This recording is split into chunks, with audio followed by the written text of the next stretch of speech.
they were able to directly attribute about $15 million to me, my specific crime.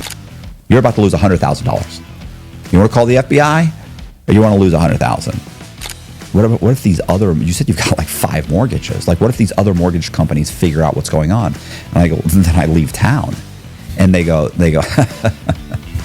Gary, you can't leave town. Like, they know your name. They have your social security number. Like, they'll find you no matter where you go. And I go, you're assuming my name's Gary Sullivan. Like, they just kind of realize, like, we have no fucking idea what we're involved in here. Right. He said, okay, we need to talk about our fee. Bunch of cash. And I start counting. He goes, well, we really don't take cash. We take checks. And I go, after what you just heard, you take a check from me. I don't have a problem going in. They typically ask you to come in because they know if it's a fraud, the fraudster won't come in. But I'm ready to come in. I'm ready to argue. Let's have this out, you know? Well, we're thinking about calling the cops. Call the cops. I have a driver's license issued by the DMV. I have credit cards issued by multiple banks. Like, you're not going to scare me. Were the cops ever called on you? They were called this time. Okay. So.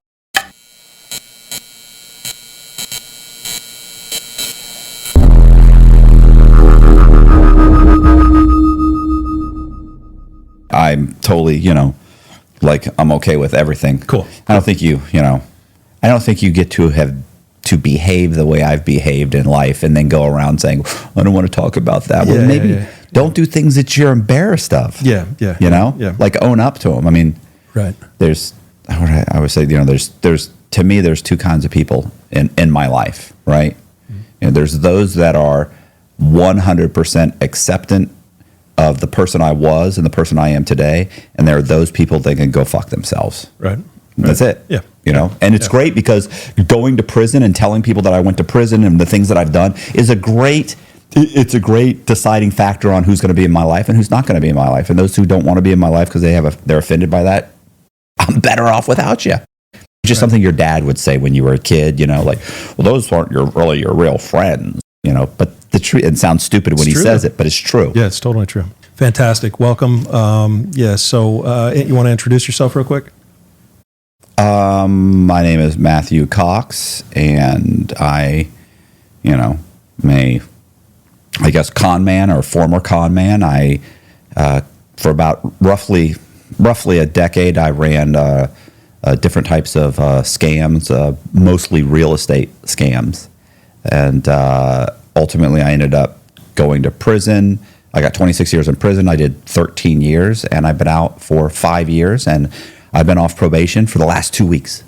For 2 weeks. 2 weeks. Congratulations. Yeah, That's I'm cool, excited about that, which is nothing I ever thought it would be feel like an accomplishment, but for some reason I'm glad. Good. Yeah, because I feel like I'm done. Not really done, but I am done. Yeah, well, you're not going back, right? No, but I still owe a bunch of money. So okay, gotcha. You're cool saying how much you owe? Yeah, just shy of $6 million because I've been making payments. And who do you owe it to?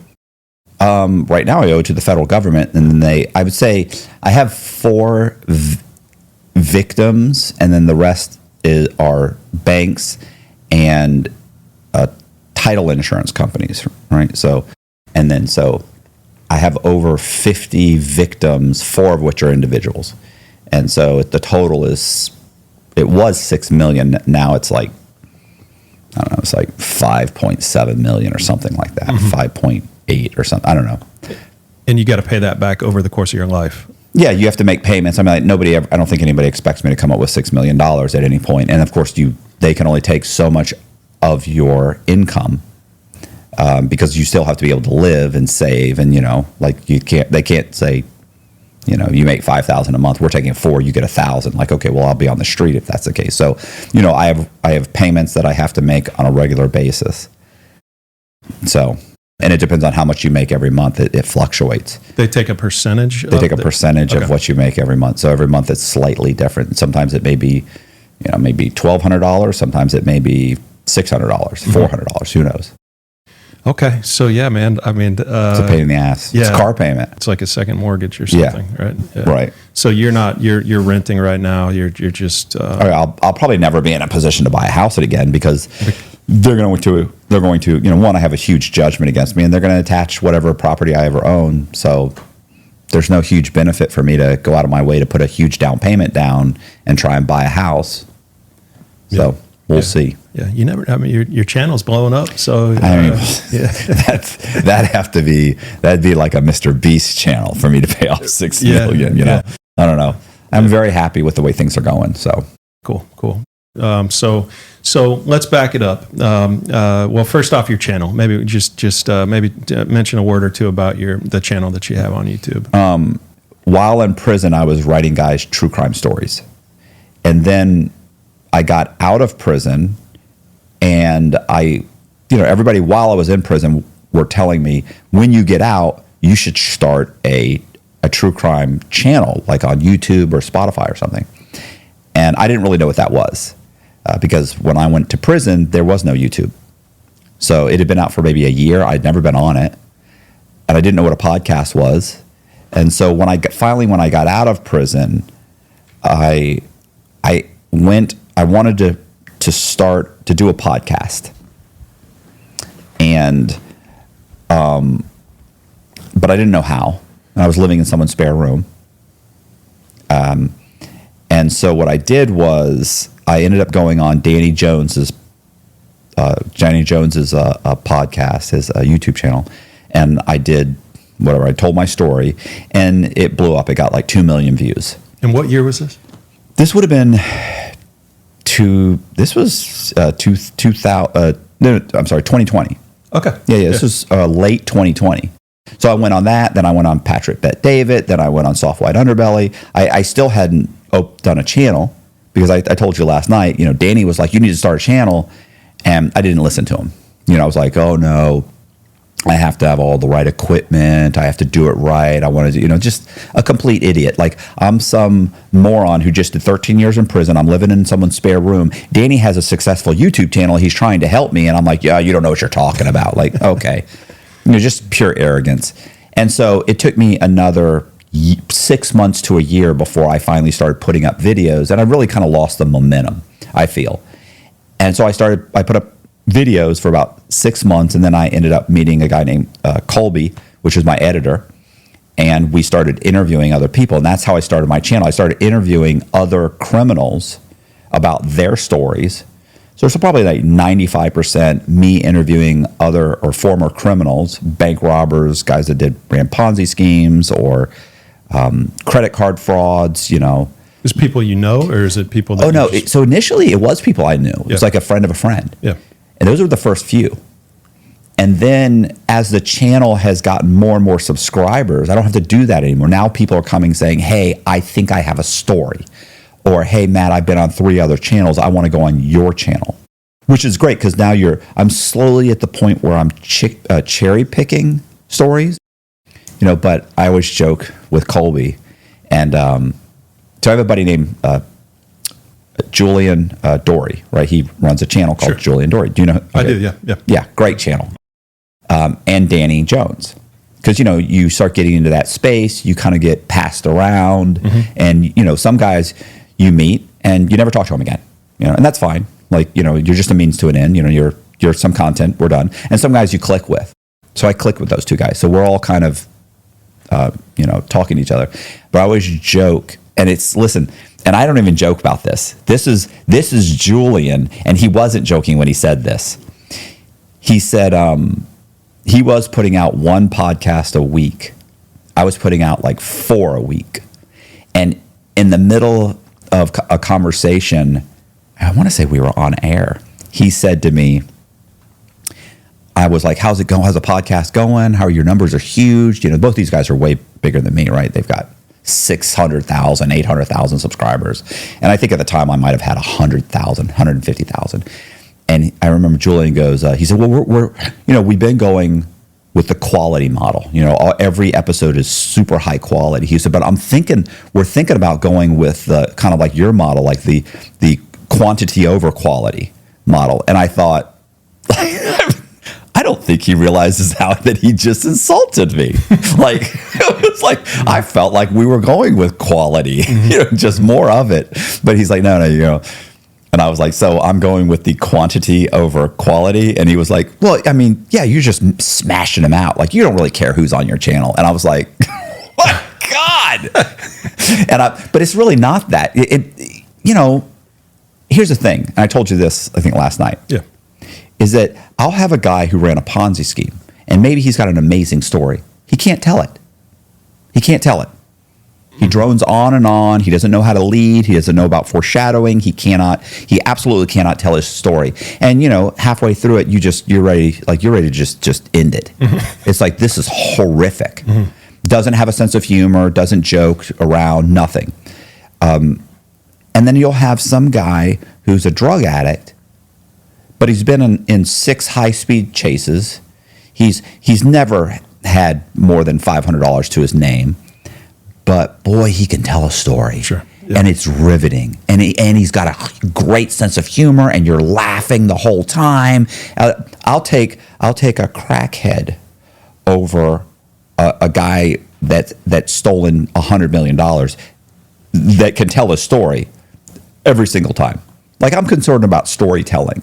And you don't have to have stolen $200 million and be a maniac. To get on the show, you have to be able to tell your story. You have to have a story. It needs to be unique, and you have to tell it. I would rather have a pickpocket that can tell a great story that has you laughing and joking and crying and just hits all the emotions than some guy that's going to get up and talk about stealing $200 million and it's just monotone the whole time. But your channel now is like 400,000 subscribers after? It's probably, I think it's like 270. Oh, no, I'm sorry, it's 370. I'd say in a month and a half, we're probably at 400 at the rate it's going. Yeah, yeah. So your climb has been massive. I mean, what do you attribute that to? Just great content? I mean...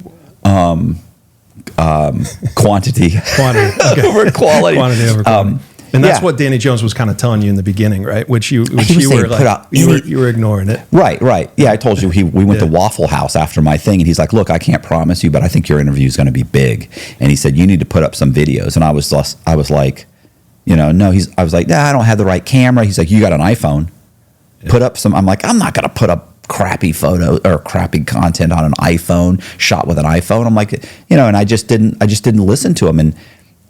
And he even said, no, it'll be okay, because in a year from now, when you have the right equipment, people will have been able to see they'll be able to follow your journey into being a professional podcast.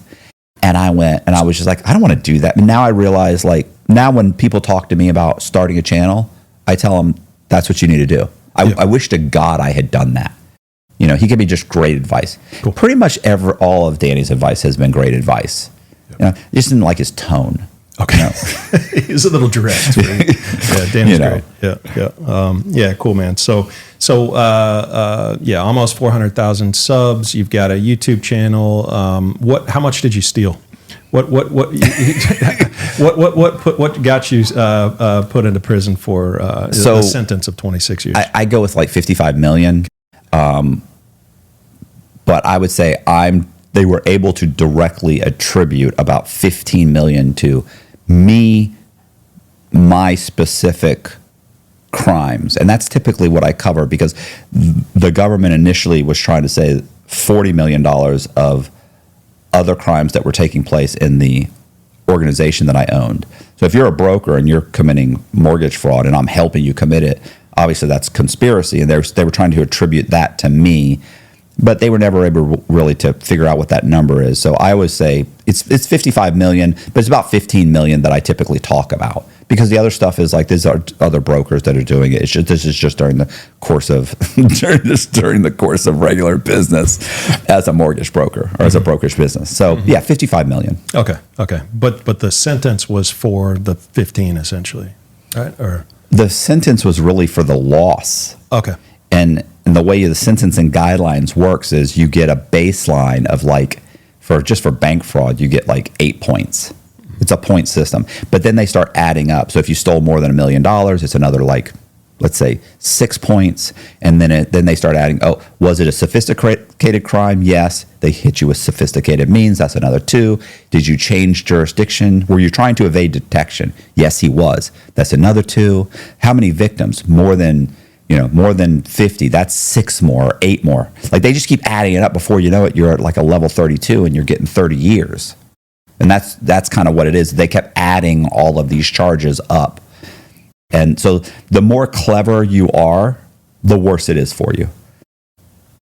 You're better off just going into a bank with a note. Gotcha. Than you are being sophisticated and saying, "Oh, we're going to cut into the vault and we're going to do this. We're going to take everybody hostage. We're going to do." But boy, you're just loading it up. Mm-hmm. It makes no difference whether you walk away with $1 or $10 million. It's all of these enhancements that really screw you. So the more clever you are, the more in trouble you are. Mm-hmm. And people don't realize that. Yeah, let's start off. Maybe we'll try to keep it pretty linear throughout the conversation, and maybe we just start off like when you were young. What was childhood like? So my mother wasn't supposed to have kids. She was barren is what they called it back in the 60s. I don't know what they'd call it now. Barren sounds horrible, but she was barren, and so my parents adopted my brother and my 2 sisters. And then when my mother was 10 years later, my mom goes in for a hysterectomy. Back then, when you were 40, you went in for a hysterectomy. And she went in for a hysterectomy, and the doctor, they started the procedure, and he realized she was pregnant. Like her ovaries were spongy, and he was like, "What's going on?" They gave her a pregnancy test, and she was pregnant with me. And what year were you born? So I was born in 1969. So yeah, 9 months later, or whatever, 6, 7 months later, she was like 3 months pregnant, and bam, that was it. I was, I was born, and so I was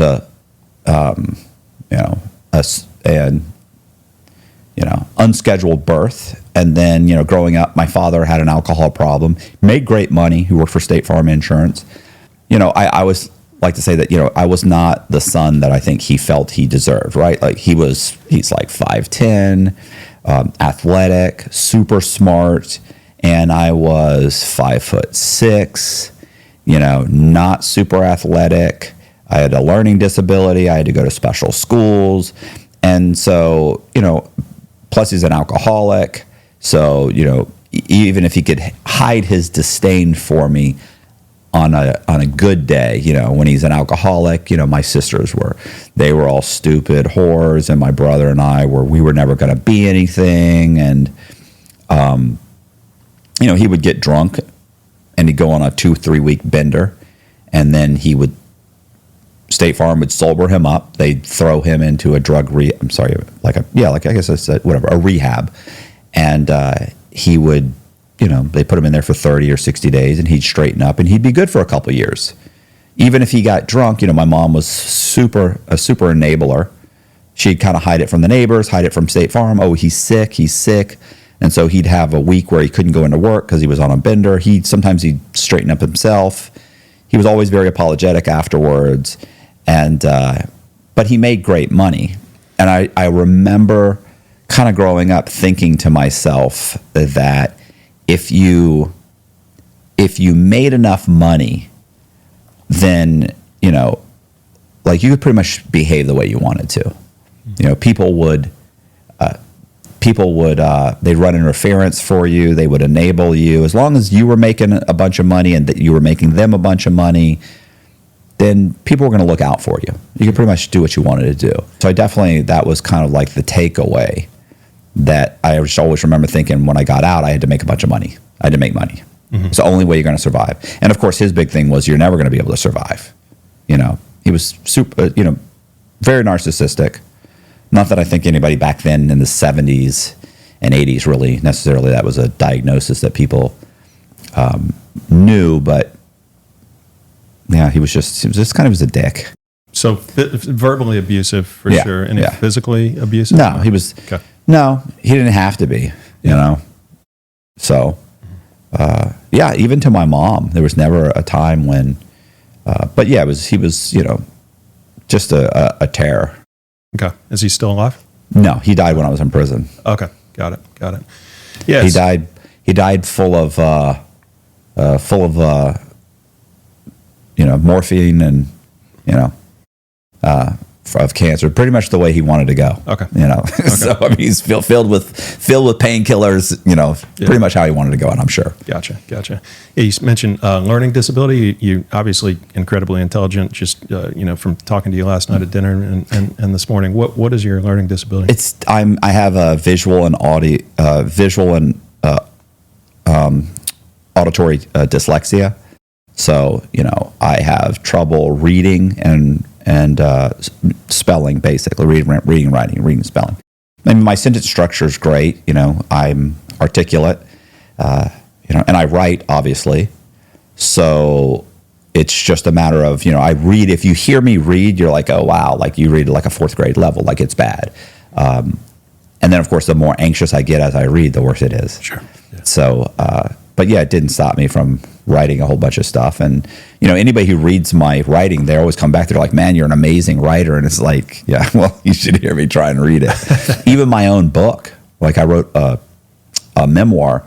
I couldn't do the audiobook. It's on Audible. I had to hire somebody to do the Audible. It would have taken me I'd still be working on it. But in prison you're writing true crime stories about people. So was that like, I mean, you had the time obviously, but is that time staking for you? I mean, was it quick? Was it easy? Well, it wasn't hard because I was able to write it in a draft in the computer. We have a different computer. We don't have Word or anything. We have basically email.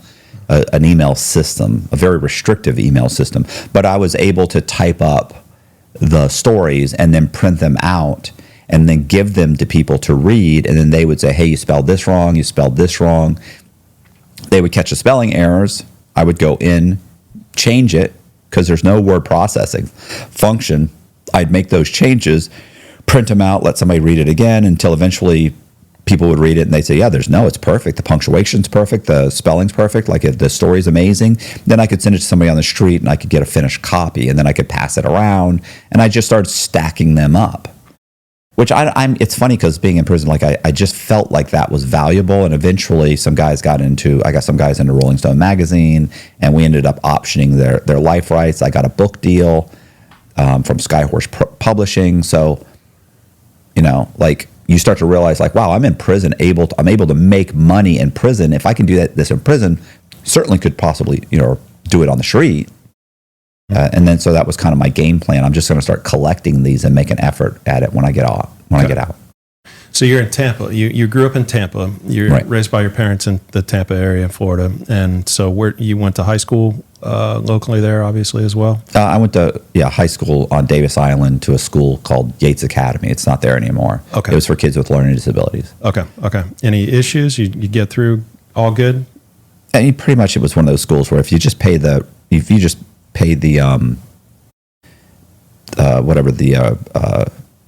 what am I trying to say? Tuition, thank you. If you just pay the tuition, you're going to graduate. Got it. And it was basically just a big daycare. So I graduated, and then I ended up going to college to USF. Cool. And I got a degree in fine arts, because after probably the second semester, I think I realized was not going to be able to get a business degree. I think I got a C in like accounting 2.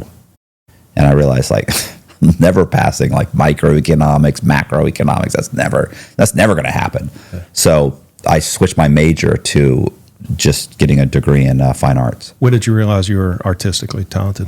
Yeah, I've always painted. I've always drawn. I've always been extremely creative. Yeah. And it's funny because most people with dyslexia are creative. Right. Yep.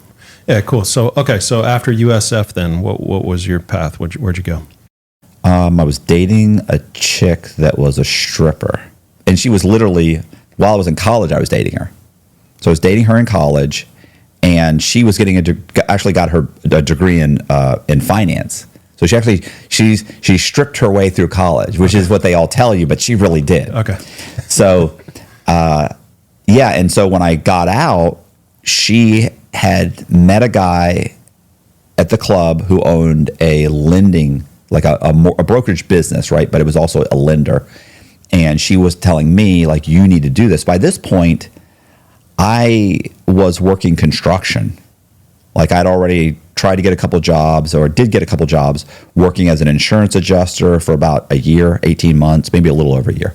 And I got laid off. I was working construction, and she said, hey, you need to go work at this company. And so I went and applied for the company. I was interviewed. I got hired. They trained me for a few days, and I was a mortgage broker. Went and took the test, the mortgage broker's business test, passed the test, and started being a mortgage broker.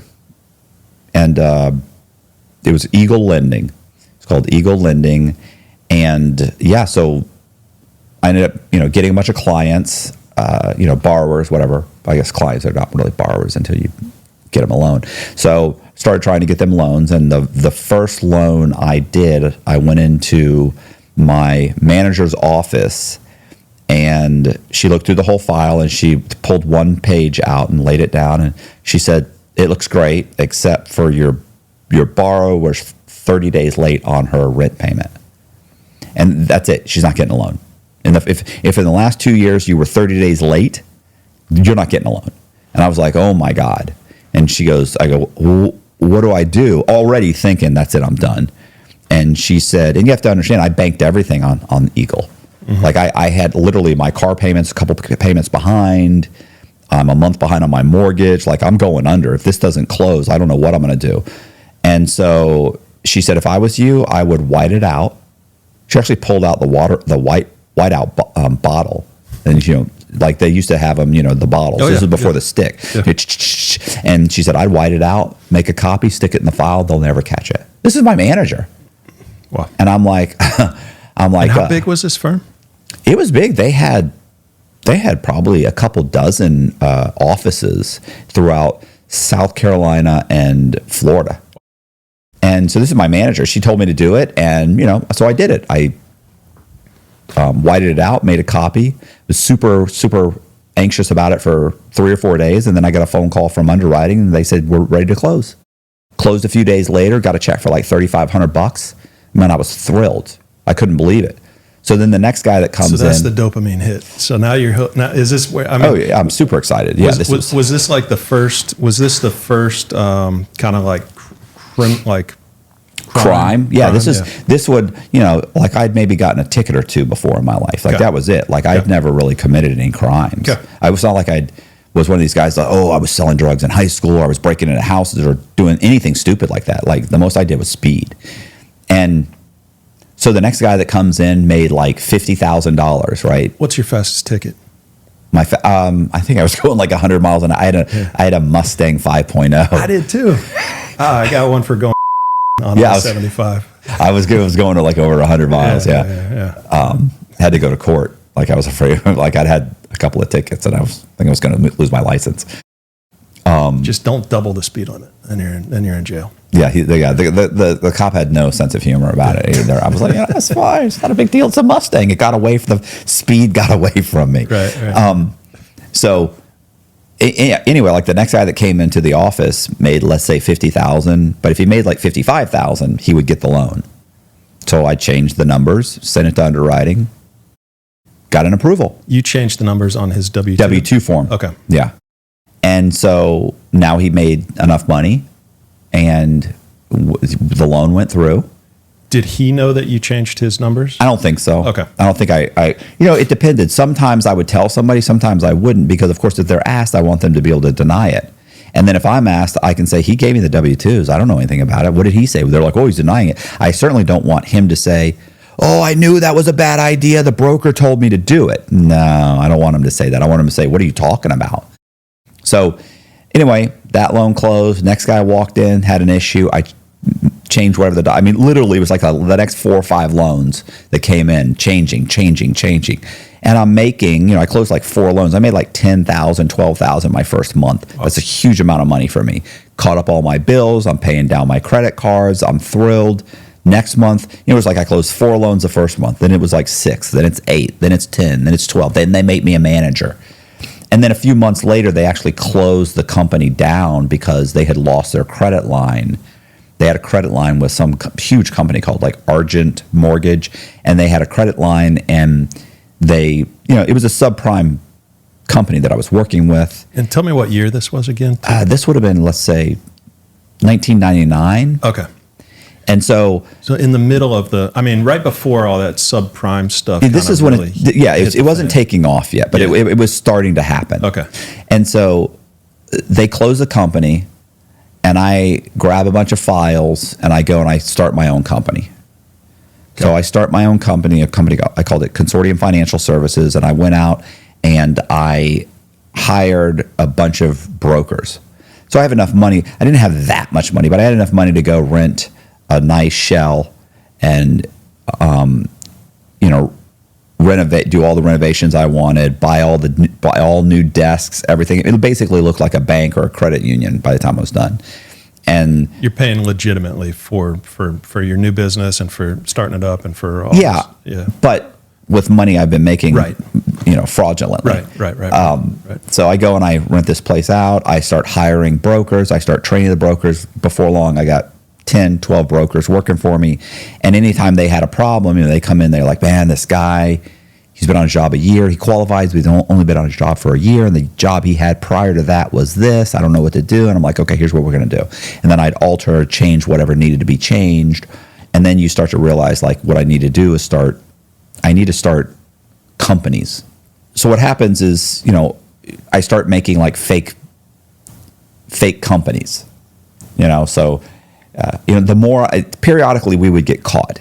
Some broker would get caught. You would make fake W-2s and pay stubs, send it in, and then I would get a phone call as the owner of the company or the manager, whatever you wanted to call me, because I never really called myself the owner. It was always like the manager. And so they would contact me and say, hey, one of your brokers did this. And I'd say, what did you do? They'd explain it. And then I would say, well, oh my gosh, how'd you catch that? And they'd say, well, we caught it because when we took the W-2 and we ran it through our system to check it, the tax ID number is registered to another company. Of course, we called that company. It's a different company. They don't know what this company is. We called the borrower. The borrower said they don't work there. And so obviously your broker did, and I'd be like, oh my God, that bastard. I can't believe he would do this. I'm so sorry. And now I know, okay, if we make a W-2, the tax ID number has to match. So what I do is I start buying inactive companies. You can buy inactive companies after 5 or 6 years. They're up for sale. You have to pay the back taxes or the back fees. And now I can take your company and I can change the name of it. So you buy inactive companies. And so now I've got the tax ID number, or I would just hijack somebody's tax ID number. Like if it was, let's say, Express Tax Services and their tax ID number, and they've been in business for 15 years, I'd make W-2s that said Express Tax Services of Tampa Bay, or it'd be like Express Tax Services DBA, Express Tax Services of Tampa Bay. Make a W-2 with their tax ID number. Now you can verify the tax ID number. Then I would register the phone number in the local. I'd register it online, or I'd come up with a website for Express Tax Services of Tampa Bay with a different phone number. And so if they went to look it up, it was on the internet. It was used to be something was called like the business yellow pages, which was online. It's not there now, but you could register your business online. So if you punched in the name, that phone number would come up. And it's a business phone number. They would call the business phone number, and it would go to like a cell phone that was sitting on my credenza behind my desk. Phone would ring, I'd pick it up, Express Tax Services, how may I help you? Or it would go to someone like HQ, which is a answering service, and they provide other services, and some secretary there would answer the phone. Express Tax Services, how may I help you? I'm sorry, he's not in right now. I can I can switch you to HR, or I can have someone call you back, and then they would send me an email, and then I would call them back and say, hey, I'm sorry, I hear you're calling about Matt Beall. Yes, he's an employee here. He's been here for 5 years. Okay, thank you. Click, that's it. Everything passes. The phone number, the check, the tax ID number, all the numbers work. We're good to go. We've got a closing. So now we're scheduled to close. So, I just got more and more creative. I would create banks. So I'd create a bank website, and I would create bank statements. So that if you need to have your money in the bank for more than 90 days, which most of, it's called seasoning, and you didn't, maybe your parents gave you the money, or maybe there's all these different things that disqualified you. I would say, no, I've got 3 bank statements. He's had the money in his bank account for more than 90 days, and I could provide the statements. And then if they called the bank, I could verify it. Now, I then realized if you send them the original bank statements, the color bank statements, they would stamp them original copies, and they wouldn't even call the bank because they have the original bank statements, not realizing I made them. So, you start to learn more. And the more I got caught by these little things and the position I was in, I was able. Learn. Yeah, the more you learn, before you know it, you realize like it's been 6 months. I haven't gotten a phone call. These guys are smashing out loans. They're all fraudulent. We're charging ridiculous broker fees. We're putting points on the back of the loan. Points are, let's say your interest rate 6%, but if I tell you your interest rate is 6.25, right? Like you add a quarter, then the bank will pay me money on the back of your loan. So if I give you a $100,000 loan, they'll pay me $1,000. So they kind of split that extra 0.25 with you, kind of, or yeah, exactly. Yeah. So you come in, you say, I know that you've been turned down. I pull your credit. I can see that four different banks and credit unions have pulled your credit, and now you're talking to me. They turned you down. I take an application on you. I realize I know exactly what the issue is. He's had 3 jobs at 3 different careers in the last 2 years. I can fix that. The loan officer at Bank of America is not going to, but I can fix it. And I know that you were probably trying to get a 6% interest rate. So what do? I charge you 6.75, right? 6 3/4. Oh, that's ridiculous. Go back to your bank. Oh, you're right. Bank of America has a better rate. You should go back there. Well, Chris, he can't. So you get into the property now. I'll get 3 points on the back of the loan. I'll charge you a $3,000 or $2,500 broker fee up front. So now I've just made, it's going to be, $5,500 broker fee.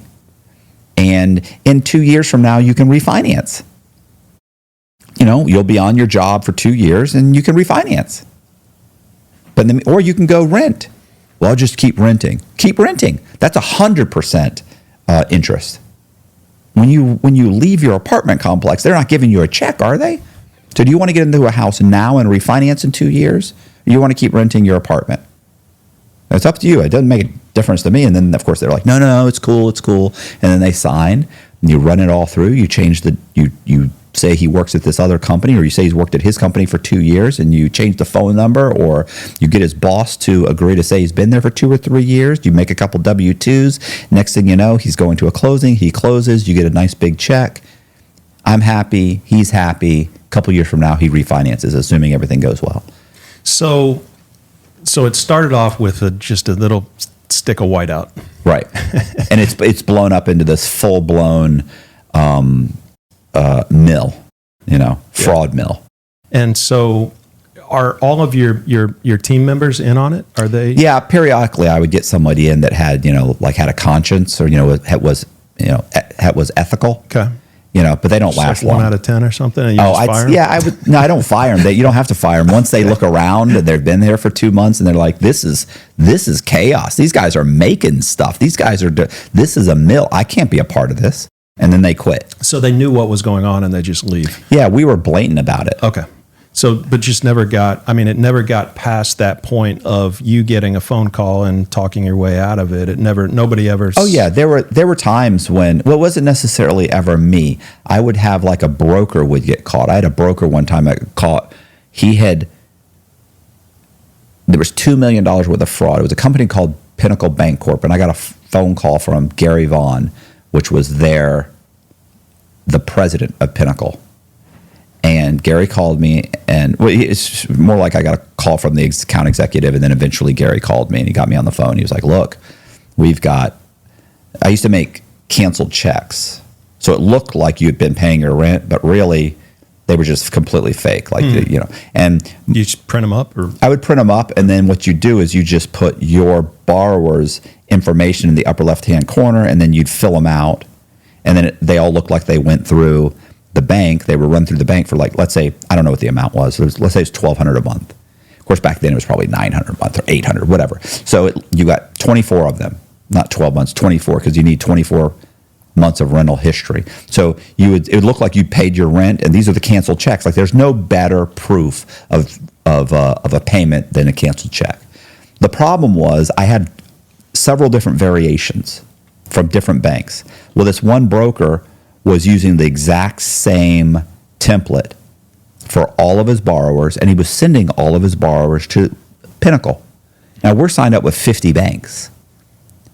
That wouldn't have been a problem if you were sending some to South Star, some to Pinnacle, some to Fieldstone, but that's not what he was doing. Sending them all to Pinnacle. So at some point, one of the underwriters, and they've probably only got 8 underwriters. So at one point, one of the underwriters went, you know what? I think I've seen these checks before. And started pulling his files. Very quickly, they realized, holy shit, this guy's got multiple, the exact same checks. Everything's identical. And on these files. And so they talk to the owner. The owner calls me and he says, we got $1 million worth of loans from this guy that we haven't sold. And you're working with this guy. Oh yeah, he's a broker. Yeah. I mean, I know what he's doing, but I'm exactly assuming he's smart enough to alternate the checks or not send them directly to the same underwriter. Okay. So, or the same company. And of course, in his mind, he's like, they got like 8 different underwriters. Like, yeah, but it doesn't matter. Like take some precautions. Don't be a complete idiot. Yeah. And anyway, I get a call from Gary, and Gary's like, I got $1 million. He's like, not just that, Matt. We just sold $1 million worth of loans for this broker, and they're all fraudulent to Household Bank. So Household Bank a month ago just bought $1 million. So that's $2 million. Now, the ethical thing to do is for Gary to say, we're going to contact Household Bank. We're going to buy those loans back. We're going to do an internal investigation, and we're going to contact the FBI. But nobody wants to do that. As I'm sitting there thinking, oh my God. And I remember telling him, like, look, I don't have $1 million or $2 million. Like, I can't catch you a check. That's not going to happen. He's, oh, no. I understand that. What I'm asking for is that if any of these loans come back on me, which means that in 6 months or a year, Household Bank, they go into foreclosure and Household Bank says, hey, there's fraud in this file. We need you to buy the loan back and you to foreclose, because there was a clawback clause for 1 year on fraud. But the likelihood that in a year or 2 years a lender's going to figure out fraud occurred is very small. And so I was like, he said, if that happens and we have to take one of these houses back, you'll help us get rid of the house. Like, you'll help us with the foreclosure. You'll try and get a borrower in it. You'll make sure the yard's mowed, whatever you need to do, because they are located in Chicago. And I went, absolutely. What am I going to say? Nah, you're on your own. Call the FBI. I'm like, oh, of course. If something happens, I'll go out of my way. I'll make sure. That's all I'm asking for. We're going to sell this $1 million to Household in about a month. So he's now going to pass on $1 million worth of fraudulent loans to Household and let them stick. That's now $2 million in fraud. And he's like, yeah, we're going to do that. And, that's all we wanted to know. And I'm like, okay. And a few weeks later, he actually came to Tampa, brought me and a bunch of the brokers to dinner, and he had a few drinks. And I remember he told me, he said, man, I don't care if every loan you send us has fraud, as long as it doesn't come back on me. Wow. That was it. Okay. That happened over and over again. We would get caught with different groups with different lenders. Yeah. Hey, we just found out that we have two loans from your brokers. You have to understand that, let's say Washington Mutual gives out credit lines to other lenders. So Washington Mutual was massive. Well, they have hundreds of smaller lenders that are underwriting based on their guidelines, and they give them $2 million, $3 million, $4 million credit lines. So they're really just working for Washington Mutual, putting them on their credit line. So there were times when we would say that somebody was going to owner occupy a duplex.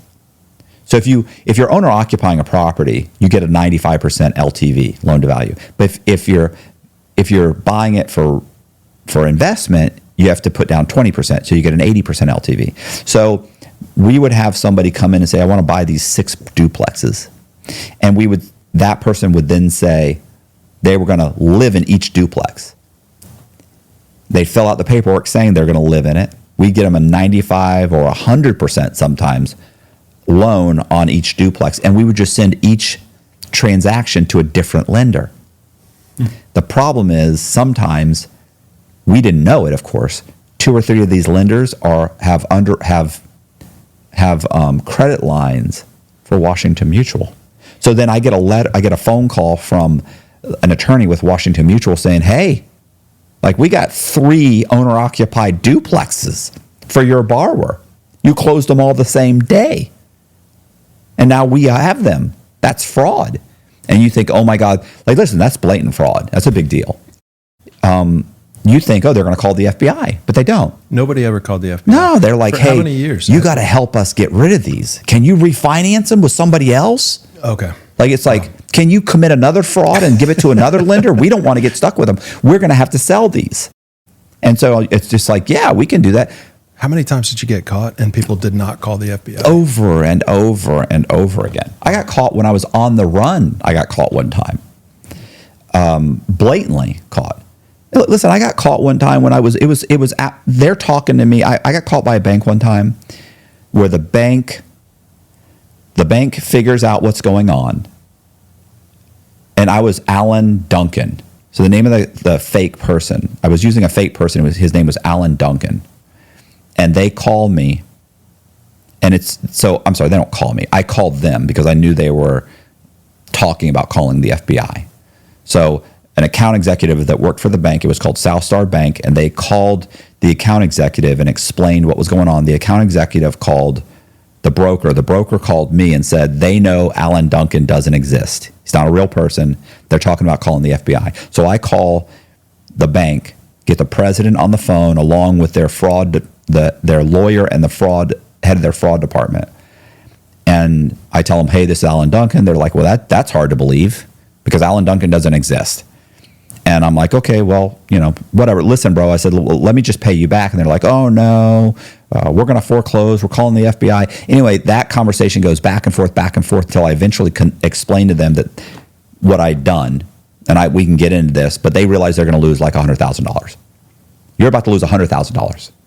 You want to call the FBI or you want to lose $100,000? If you call the FBI, you're going to lose $100,000. If you let me pay you back, we're good. You don't have to call anybody. And so they allow me to basically, I go get a cashier's check and I mail them the check and that's it. So this was when you were on the run. No, this was before. No, this is just when I'm running a scam. Okay, got it. Listen, there's so many scams. Yeah. Anyway, the point is, so I'm running that mortgage company. And at some point, what I'd done was I got married, and my wife and we were buying apartment buildings so that she could stay home with my son and be an run a management company. And so I got her a couple $1 million worth of real estate within about a year, and they were all fraudulent transactions. So those transactions were not all of them, but some of them were run through another mortgage company, which was a former broker that worked for me. She'd started her own company. So what age did you start? What age did you start the company? Probably 28, probably 29. I was probably 29. Okay. I'm probably 30 now, 31. Okay. So this is like 3 years into it, and you operated that company for how long? No, wait, I think I'm 32 at this point. I'm around 32. Okay. And how long did you operate the company? 3 or 4 years. Okay. And you got married right in your early 30s? Yeah, I was 30. Okay. And you guys had a child? Right away. Yep. Still alive? That was how I proposed. Yep. Was she said, "I'm pregnant," and I said, "Well, I guess we're getting married." Okay. Yeah, that's how we do it. That's how we do it in my family. Yeah. Gotcha. Yep. Perfect. You got Ryan cracking up. Okay. So the loans, I couldn't close loans. I couldn't do a loan and close it with my wife because we're married. So we had another company close those loans because it's not an arm's length transaction. So another brokerage business closed those loans, but they knew the W-2s were like, my wife didn't have a job. So I made fake employment for her and we used her maiden name. So, but we closed them in another company. And what happened was that company got busted for running a scam. Completely unrelated to me, right? Like, you have to understand, one of my brokers went and started her own company. I mean, obviously she's committing fraud. She goes opens another company because I was taking 30% of everything these guys make. So she's like, I can make that 30%. You know, I'll go do it myself. Right, and I'll hire a bunch of guys. So go. Yeah. You know, and we were friends, right? So What were you making at this point in time? I wasn't, I don't know, a few $100,000 a year, $200,000-$300,000, and everybody's like, "Oh, you could have made that much money as a normal mortgage broker." No, you couldn't. Yeah. And this was 25 years ago. You could make 50, 80. So I can make a few $100,000, easily make a few $100,000, and I'm buying properties, and I'm living however I want to live, and I'm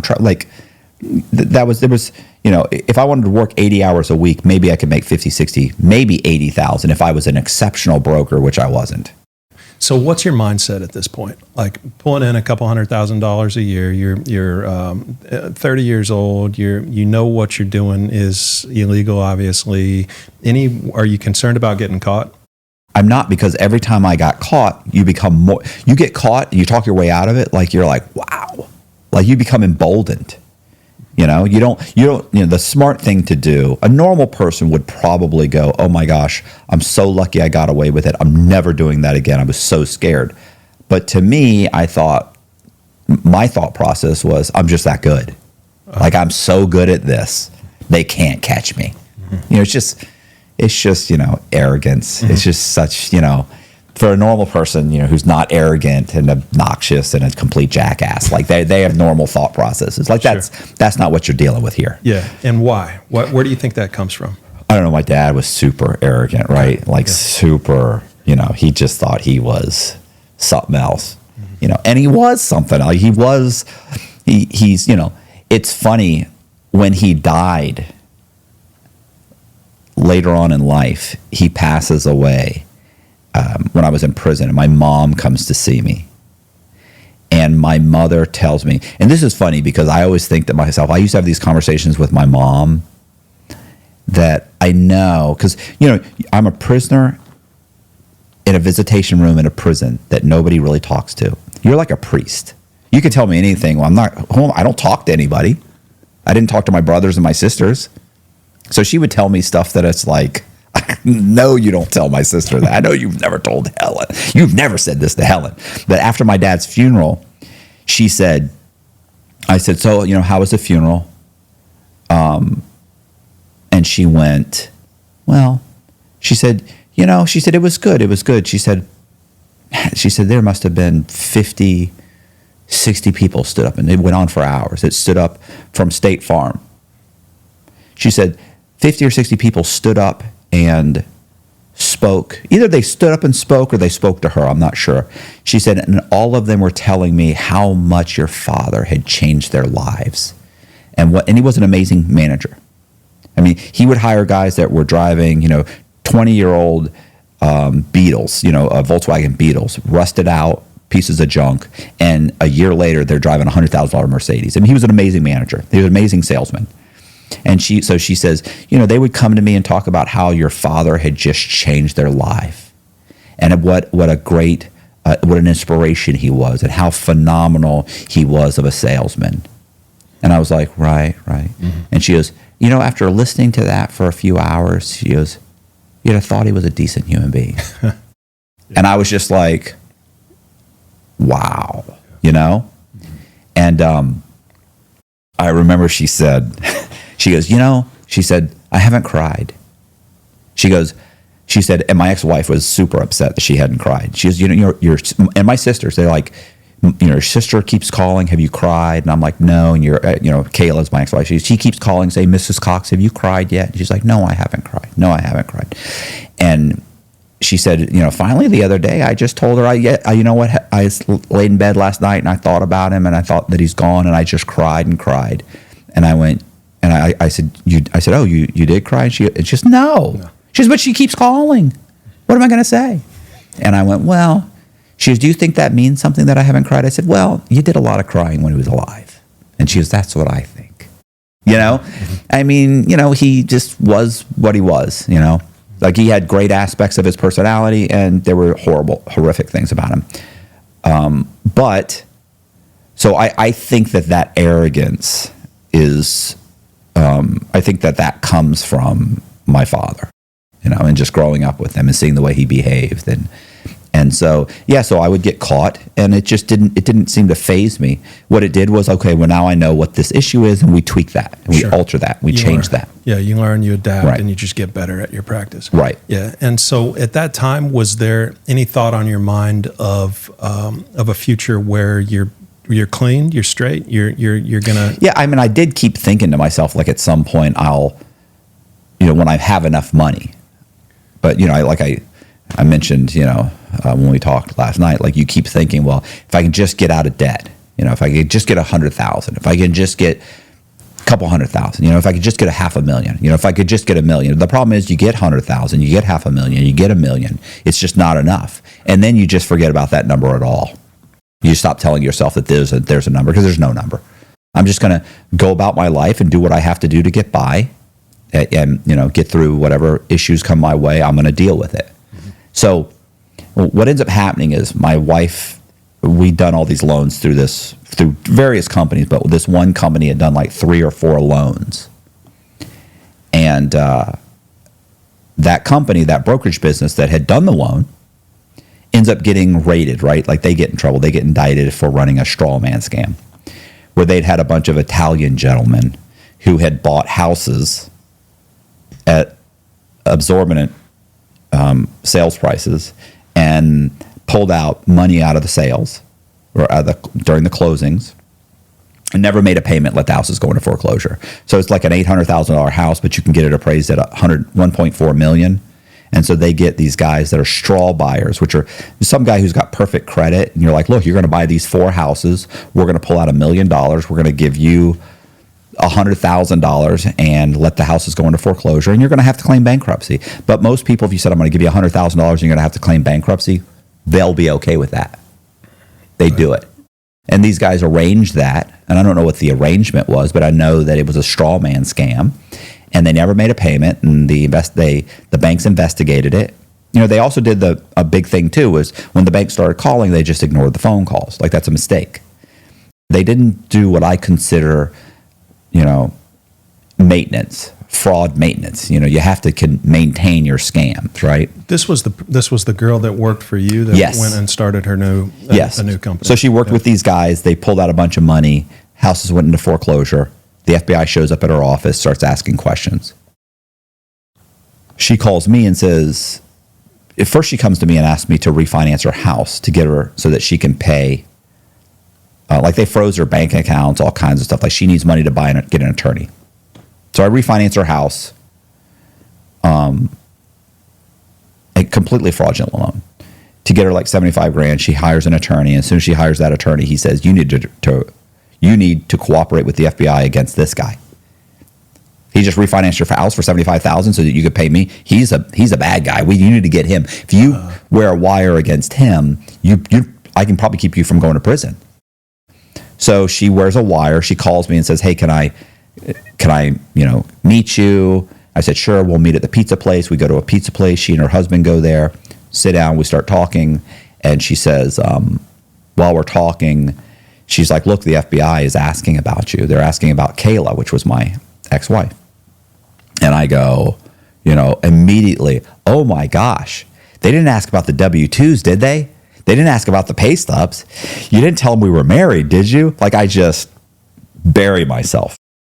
And in the middle of this conversation, I say, "Okay, listen, here's what you're going to tell them. Tell them you never met Kayla. She called you on the phone." Like I start trying to craft a story that exonerates everybody involved. And then I figured Kayla and I will just ignore the FBI. They'll never have any strong documentation and it'll go away. But in the middle of me crafting this story, they say, "We can't lie to the FBI." And I go, what are you talking about? Of course you're lying to the FBI. I'm like I just refinanced your house using fake W-2s and fake, like you're lying to them right now. And her husband stands up and he goes, we've never lied to the FBI. We may not have told them everything, but we never lied. And it's like, what do you, like, because I was thinking like, who are you saying that for? Right. Like, I know that's not true. So I realized like, oh shit, he's wired. And so somebody's wired. She's wired. Somebody. He's wired. And so I'm like, wow, I hope you get something for this. And she starts crying and says, I don't have to go to prison. She's like, I have a kid, Matt. And I'm like, I don't have a kid? And she's like, I'm so sorry. And I said, that's fine. I said, tell the FBI agent to call me on the phone. Don't come by my office, call on the phone. So I get up, he calls me on the phone, and I tell him I'll come down and talk to him. But what I really do is I turn around and I start calling attorneys. I interview a few attorneys. Those attorneys cancel that meeting. I hire an attorney. I pay him $75,000. So, and he comes in and he talks to the FBI and he says, okay, well, here's the interesting thing. You've got like 4 loans with this company. Well, 3 of the loans, we'd already sold the properties. We had renovated them and sold them. Like, I got like 1 more loan that I'm selling. Like, there's no loss here. And the FBI is trying to say like there's $500,000 in loss and this guy's going to prison. And there was no loss and there was no potential loss. There wasn't even any way that there was ever going to be any loss. And he's telling them like he's selling the property right now. Like, listen, in 2 weeks from now, there's no properties. None, these loans don't even exist. So we negotiate back and forth, back and forth. I end up taking a plea for 3 years. But the problem is, when I take a plea, I'm now a felon. Yeah, what does that mean, taking a plea for 3 years? So I don't go to trial. I'm guilty. I just say, look, I've committed a fraud, and I accept, I will plead guilty to wire fraud, which is essentially, there's no like lying on application, right? So you have to, I lied on an application in order to get a bank to wire money. It's wire fraud. So I'll plead guilty to wire fraud. I'll take 3 years paper, but you have to drop any charges against my wife. Because my lawyer initially my lawyer was like, listen, I talked to the FBI agent. How close are you with your wife? And I'm like, well, what do you mean? He's like, you didn't sign anything. She signed everything. And he's like, I mean, we could just blame this on your wife. I'm like, I'm not doing that. Mm-hmm. Like, she's Puerto Rican. She'll cut me. Like, I could get stabbed. I'm like, nah, I'm not doing that, bro. I said, we need to get everything dropped against her. And the other thing he said was like, you haven't been indicted. And I'm like, okay. He goes, so you haven't even been indicted. He said, I can get what's called a pretrial intervention, which keeps you from getting indicted. If you typically what happens is they can do that if it's, let's say, a mistake or something, and you can correct the mistake. In my case, these loans had all been sold and they were about to all be sold. So he's like, I can get you that if I can go to them with something. I'm like what? He's like if you go and you give them your brokers, like go in, get a bunch of files from brokers that have closed fraudulent loans, give them to the FBI, explain what the brokers did, and I can keep you from being indicted. And I was like, I'm not going to do that. Like, I had this misconception that you don't talk, that you don't cooperate. I'm not cooperating. Like, I don't know what I was thinking. I thought I was some kind of tough guy gangster, and so I didn't do that. Like, if I had known then what I know now, I would have gone in front of everybody at the Friday meeting. We had like a Friday meeting of like all 12 guys, the processors, everything. I'd have gone in with a dolly and picked up the file cabinets with the fraudulent loans and wheeled them into the back of a truck. Probably wheeled your wife in with them. And said, hey, yeah, you guys, you're going to be getting some phone calls from the FBI. I suggest you get lawyers. You're done. Mm-hmm. And closed up shop right then. But I didn't know any better. Mm-hmm. So I ended up taking a plea, 3 years, and get a divorce. Yep. And I don't have anything to do now. Like, the only thing I know how to do is be, a fraudulent mortgage broker, right? Mm-hmm. So, I can't do that anymore. I got this probation officer stopping by my house every 2 weeks asking me what's going on. That's no good. So what I decided to do is I decided to start flipping properties, right? I'm going to start buying cheap properties in Ybor City. Now, the numbers I'm going to be using, keep in mind this is 20 years ago. So 20 years ago, I'm saying you could buy a property in Ybor City for $50,000. And that property was just a complete shithole. It's just a, crack house. Yeah. That same property now, as a crack house, is selling for $150,000 to $200,000 in the same area. Like that's just how much the prices have gone up. But it's still a crack house. So, just better quality crack. Yeah. So it's a better. So, just inflation, whatever. Right. So I go into Ybor. I figure I'm going to go into Ybor City and buy properties for $50,000. I'm going to renovate them for $25,000. I'm going to sell them for $100,000. That's very reasonable. I'll make $25,000. The problem is that the people that buy houses in Ybor City don't have good credit. They don't have consistent jobs. They don't have their down payments. They need 5% to put down. They're blue collar, but there are successful blue collar people. Okay. These aren't them. They have drug problems, whatever. Okay. They don't have good credit. So it's like, okay, then I'm going to have to be dealing with these people for $20,000. That's going to suck. You watch these TV shows and it makes it look glamorous. It's not. You're basically a glorified construction worker dealing with horrific people that are, even the drywallers and the roofers, and they're all just trying to steal from you. Like they have issues. People that end up in those fields, 80% of them have some kind of an addiction problem. Like it's a nightmare dealing with these people. So it was like, that's going to be a problem. And I was like, you know what I need? It wouldn't be worth it for 20 or $25,000, but maybe it'd be worth it for $50,000. I was like, okay, so if I could get those houses to appraise higher, how can I do that? Well, appraisals are based on comparable sales. So I start thinking, if I could just get the comparable sales higher, like if I could structure it and I could farm, it's called farming the area. If I could farm the area, get the prices to rise up. How do I do that? Well, I was dating a girl that worked for a title company. I go to her and I said, look, this is what I'm thinking about doing. I want to be able to get all these prices to raise up. So that one, I can get a lower LTV and I can fake the down payments. And then I can make more money. Because then I basically just have to say, hey, you want a brand new house?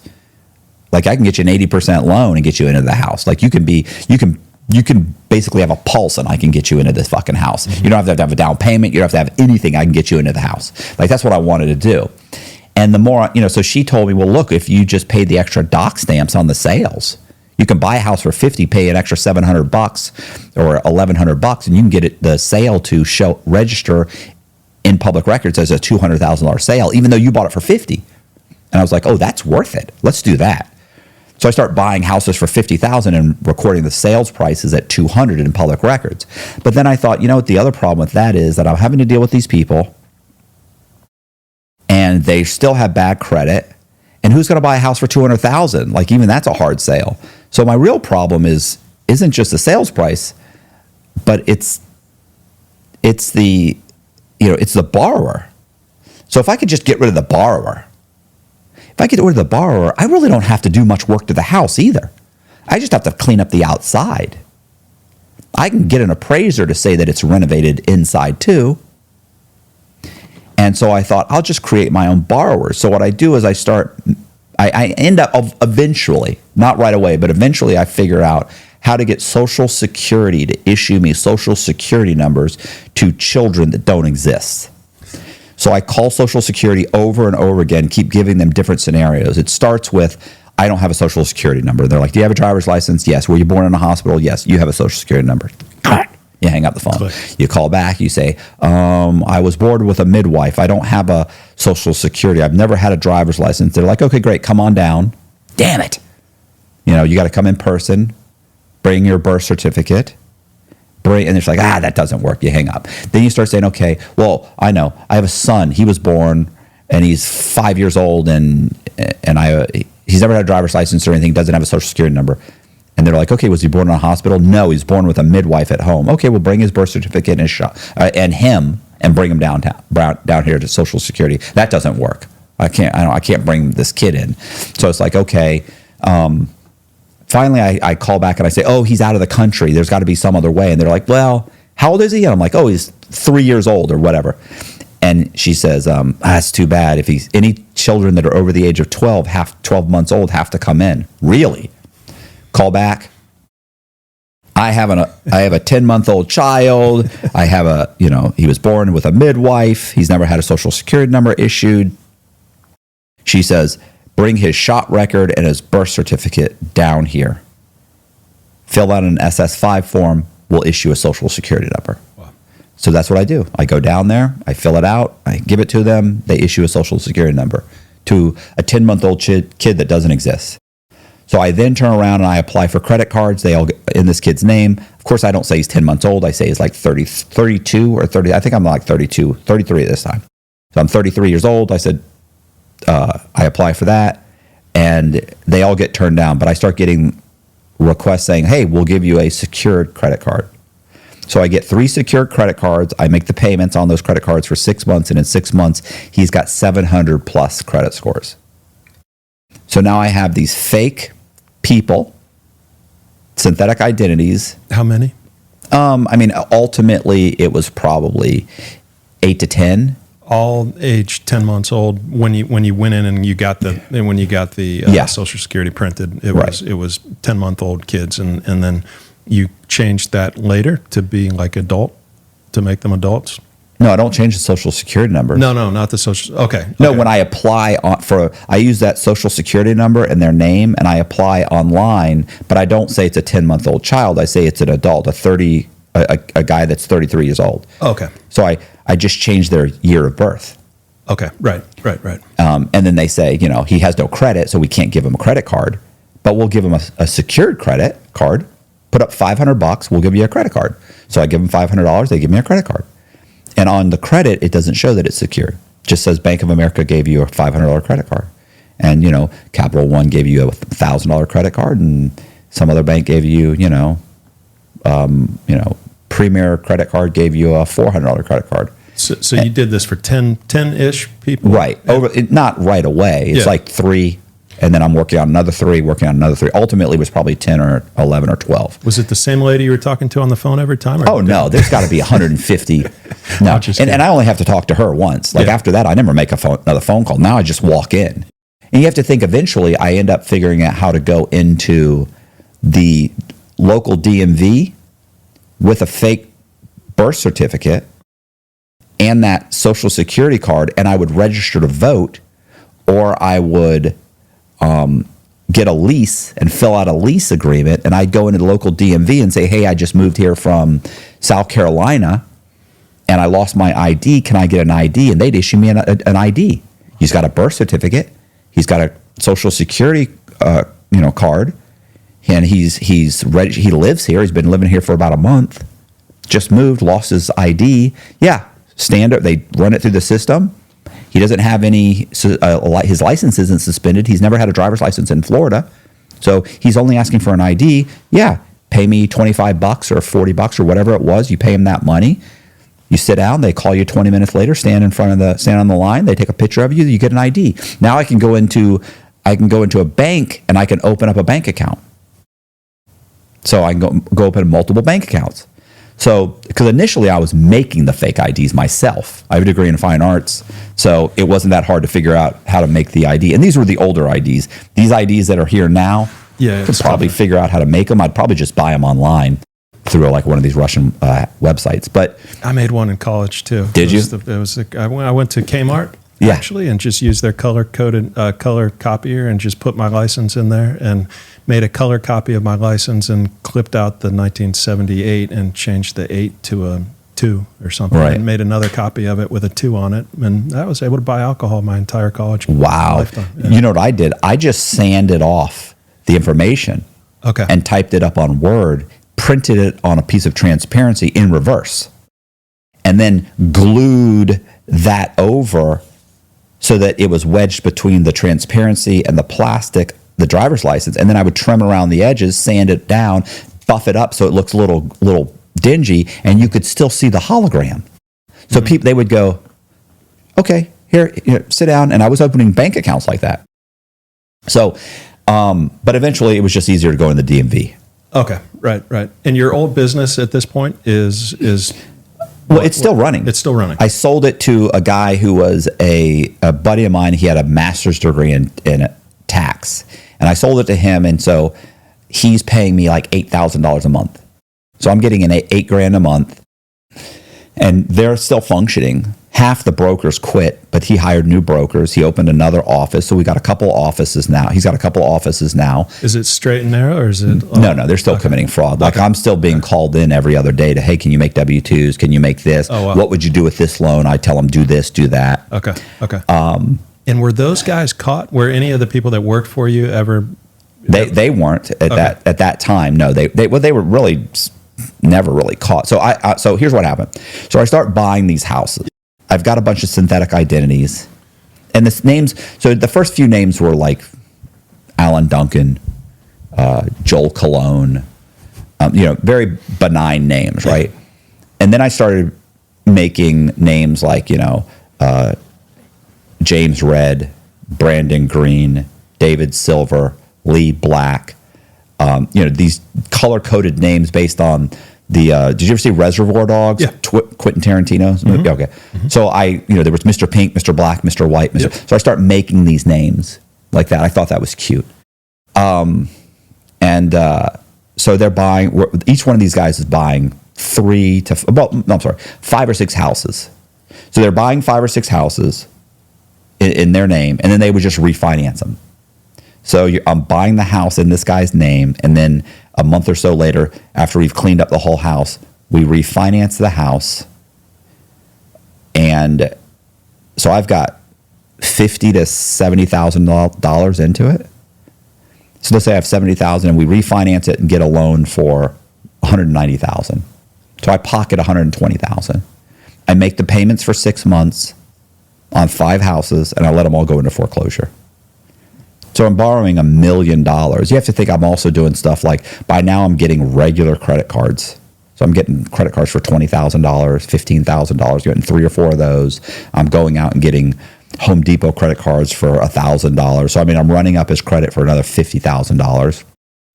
Then I would go get signature loans from like 3 different banks for $15,000 a piece. That's another $45,000.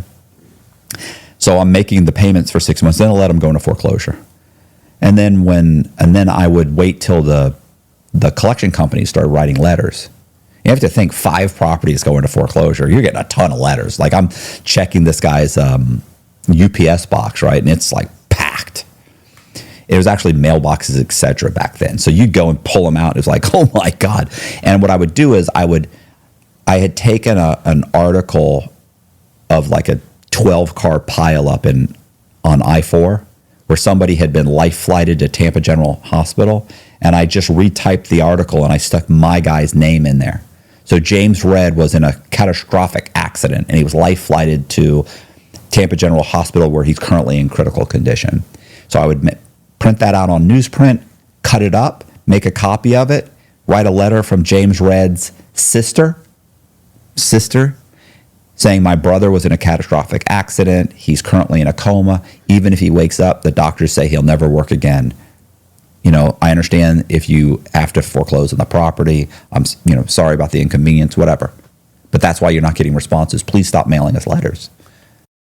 And that's it. So now they have the collection company or the lender understands, I see what happened. That's why when we call his job, they say he doesn't work here. That's why his cell phone isn't working anymore. We see the newspaper article that she sent us. We're not going to be able to get in contact with this guy, and we're never going to be able to. He's not going to catch up his 4 months or 3 months payment behind payments, his late payments. Just keep foreclosing. You just need a reason, because that happens. People get divorced, they get in accidents, they get cancer. They lose their jobs. That happens. But those people typically pick up the phone and say, yeah, bro, I don't have the money. I lost my job. You're in a coma, you don't. Thought about coming up with a death certificate, but I didn't really know how that worked. And I was afraid, what if they double checked? What if they have insurance? What if they have PMI? Like, I don't know what's going to go. I don't know how that works. So anyway, that's what I did. And so these guys start keeling over every few months. Okay. And So they all die. They all died. They all had came to tragic ends. And it was all the same. I mean, did you write stories for each of them, or was it just a different situation with every? No, it was basically whatever accident had recently occurred where someone was, or I would use the same article for different people. Because they're not all being foreclosed on by the same collection companies or the same. A lot of times it's in-house, like they're trying to collect it themselves. So you just alternate it. And it's not happening week after week. It's months between. So the likelihood you're going to get with the same collection agent that's going to be like, hey, this is funny. This happened 2 months ago to somebody. It's probably unlikely. You're still feeling super invincible at this point? More so than ever. Right. So anyway, I had borrowed like $11.5 million, and a friend of mine got caught in a bank running a scam in Orlando. So Sorry, go ahead. You borrowed $11.5 million on the 10 IDs or whatever Yes. that you'd created and the people. But most of them are dead now? They're you're saying they're dead. They're not dead. They're in comas. Yeah, right. Okay, yeah, okay, they're all in okay, comas. Okay, Yeah. okay. And the total that you've gotten from using their identity to borrow is about $11 million. Borrowed $11.5 million. Yeah. Okay. And you've got that essentially for whatever you haven't spent of that, you've got in cash. No, we're buying. No, unfortunately, what I'm doing is I'm also trying to. You said like, were you thinking about going legit, right? Like, so what we're doing is we're also doing a development company, and I've bought about 100 vacant lots throughout Ybor City. Okay. And I'm building 3 duplexes, but we called them luxury lofts in Ybor City, right? Like, there's a ton of money going into Ybor City at this time. The government was dumping like $80 million they dumped like $80 million into a new complex in Ybor City just off of 7th Avenue. They're renovating buildings. So we start buying vacant lots and building new properties on them. So the idea is that at some point I can stop doing what I'm doing, take this money and just funnel it in. We're funneling it into this development company. The problem is that I had a buddy named Travis that knew what I was doing. Because you have to think there's 8 or 10 people at least, maybe 12 people that know what I'm doing, and that are all helping me in some form or fashion. So what happens, I'm sorry. That's got to be concerning by itself. It wasn't because they're all committing fraud. I'm committing fraud, you're committing fraud. There's no incentive, and you're all making money.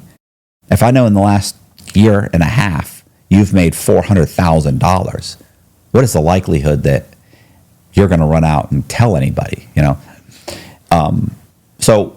And I also thought if something happened, the person would take it on the chin, because I had taken it on the chin. So what happens is I have a buddy named Travis who he's broke, known him since high school, and he asked me, what can I do? So I'm like, okay, here's what we can do. I can have you buy some houses like in Orlando and do the same basic scam that I'm doing. And so he goes and he does that. And through some circumstances, which I won't get into because it's just too long, it takes too long. The point is that he ends up going in the bank and depositing a check that he shouldn't have deposited. And he gets a phone call from the bank manager and says, can you come? It was like a $100,000 check. We'd like to see, I need you to come in and sign it in front of us. The endorsement, we need you to endorse it in front of us. It's over $100,000.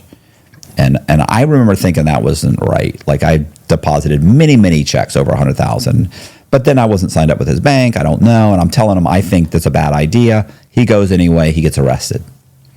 They arrest him.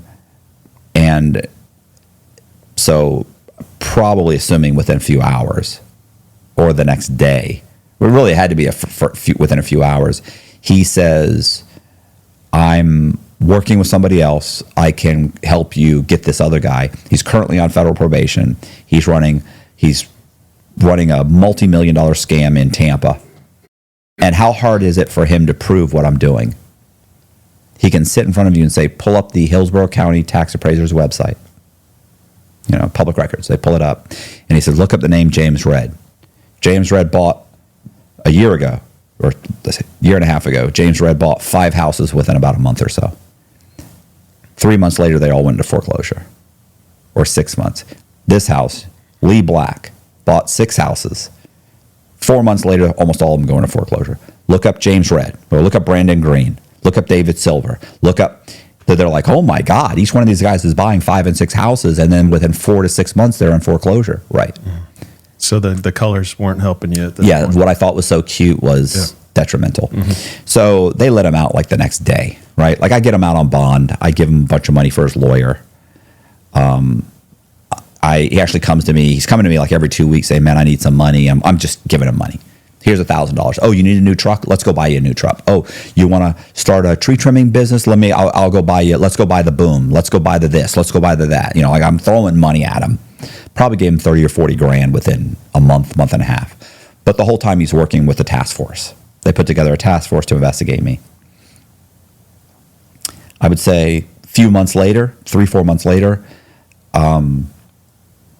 a guy that I'd done like $1 million, maybe $2 million worth of loans for, he and his wife, bought a bunch of duplexes and stuff.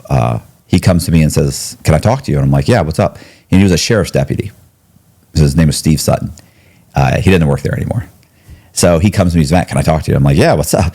Like, I'm feeling pretty good. And he says, can I talk to you? I'm like, yeah, what's up? He said, do you know somebody who was arrested in like Orlando? And I'm like, yeah. And he said, okay, so there's a task force that was put together.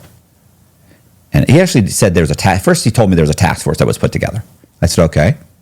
And he said, yeah. He said, it's on fraud. And he said, the task force, is on you.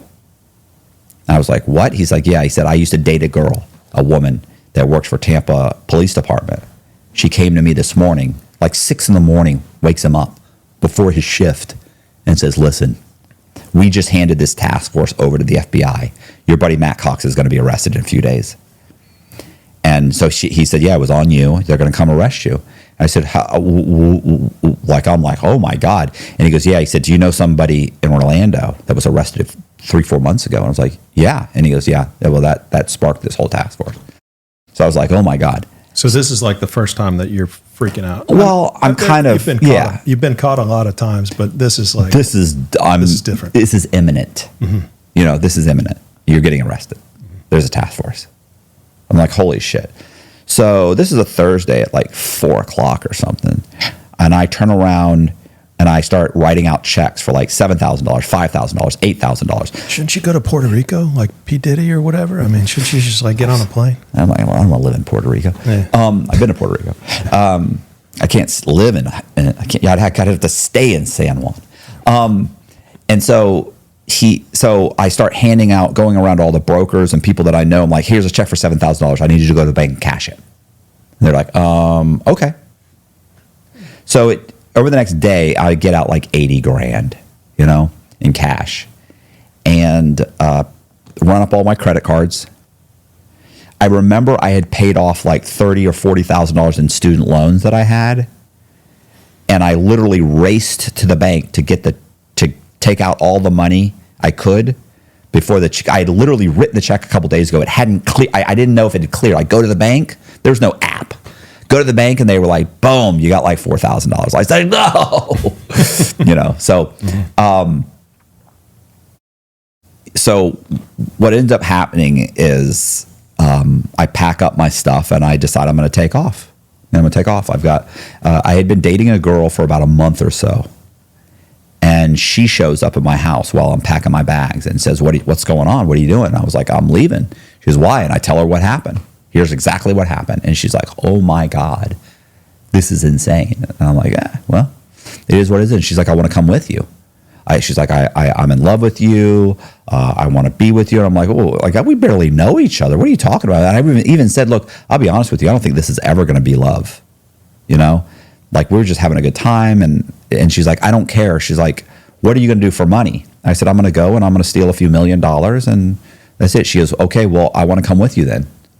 And I was like, okay, well, I mean, if you want to, like it was a huge mistake, right? But, getting up and leaving everything and everybody is frightening. And, so I was doing that and that was bad enough, but at least in this case, I didn't need to be alone. And she kept saying, she's like, you're going to need help. And the truth is I didn't really need help.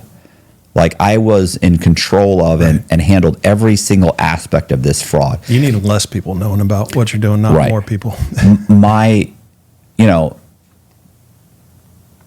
skill set covers all bases in this fraud. A lot of people run a fraud and they don't know how to do this. They need somebody to do this and this and this, and then they can do this. Well, that's not the case with me. I don't need your help. Maybe if I want to call somebody up and verify their employment, I don't want it to be me because the person may have already talked to me. Maybe. But that can be, I can also get around that. So, so that would be the most, is if I needed a second voice on a phone. But honestly, there's just ways around it. So that was really it. But I say, yeah, okay, you can come with me. We pack our bags up. We buy a new car. I traded my car, buy a new car. We pack up the bags and we leave. We head for Atlanta. But once we're in Atlanta,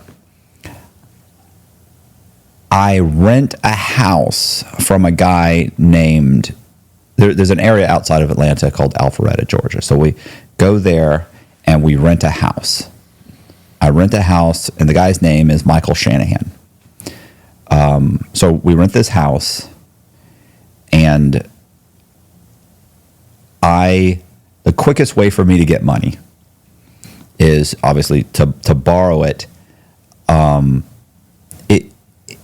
If I couldn't, okay, how do you explain this? Quickest way for me to get money is to have owned a piece of property. So what I do is I go downtown and I satisfy the loan. This guy had multiple loans on his house. So I go downtown and I pull up public records. And he's got like 2 or 3 mortgages from Bank of America on his property. And I create what's called a satisfaction of mortgage. So when you pay off your house loan, how does public records know that you paid off Bank of America? Bank of America mails them a 1-page document that's notarized that says that the loan that was on the property has now been satisfied. You paid it off. It's witnessed and it's notarized by like a bank official and maybe a witness, and somebody notarizes it, and then they file it with public records. So now public record says, oh, this mortgage was paid off, and then it kind of disappears. I mean, it's still there, but technically it's no longer affects your title. So I went downtown. Guy's got a couple mortgages. I create 2 different satisfaction of mortgages from Bank of America. I record those satisfactions, and now he has no mortgage on the property. I then create an ID in his name. I actually didn't use his. I knew his name was Michael Shanahan. His name is like Michael Sean Shanahan. So I use like Michael Shane Shanahan because I don't really know his middle name. It's just an S. And then I don't know his date of birth. So I just come up with a date of birth. Like I don't really need, I'm borrowing money, and I get a social security number in his name. But I have no, I do apply for a couple credit cards just to have a little bit of history there. I'm never going to be able to get a loan on the house, right? Not with, because it's too quick. I can't wait 6 months to build a credit profile for him. So what I do is I call a hard money lender.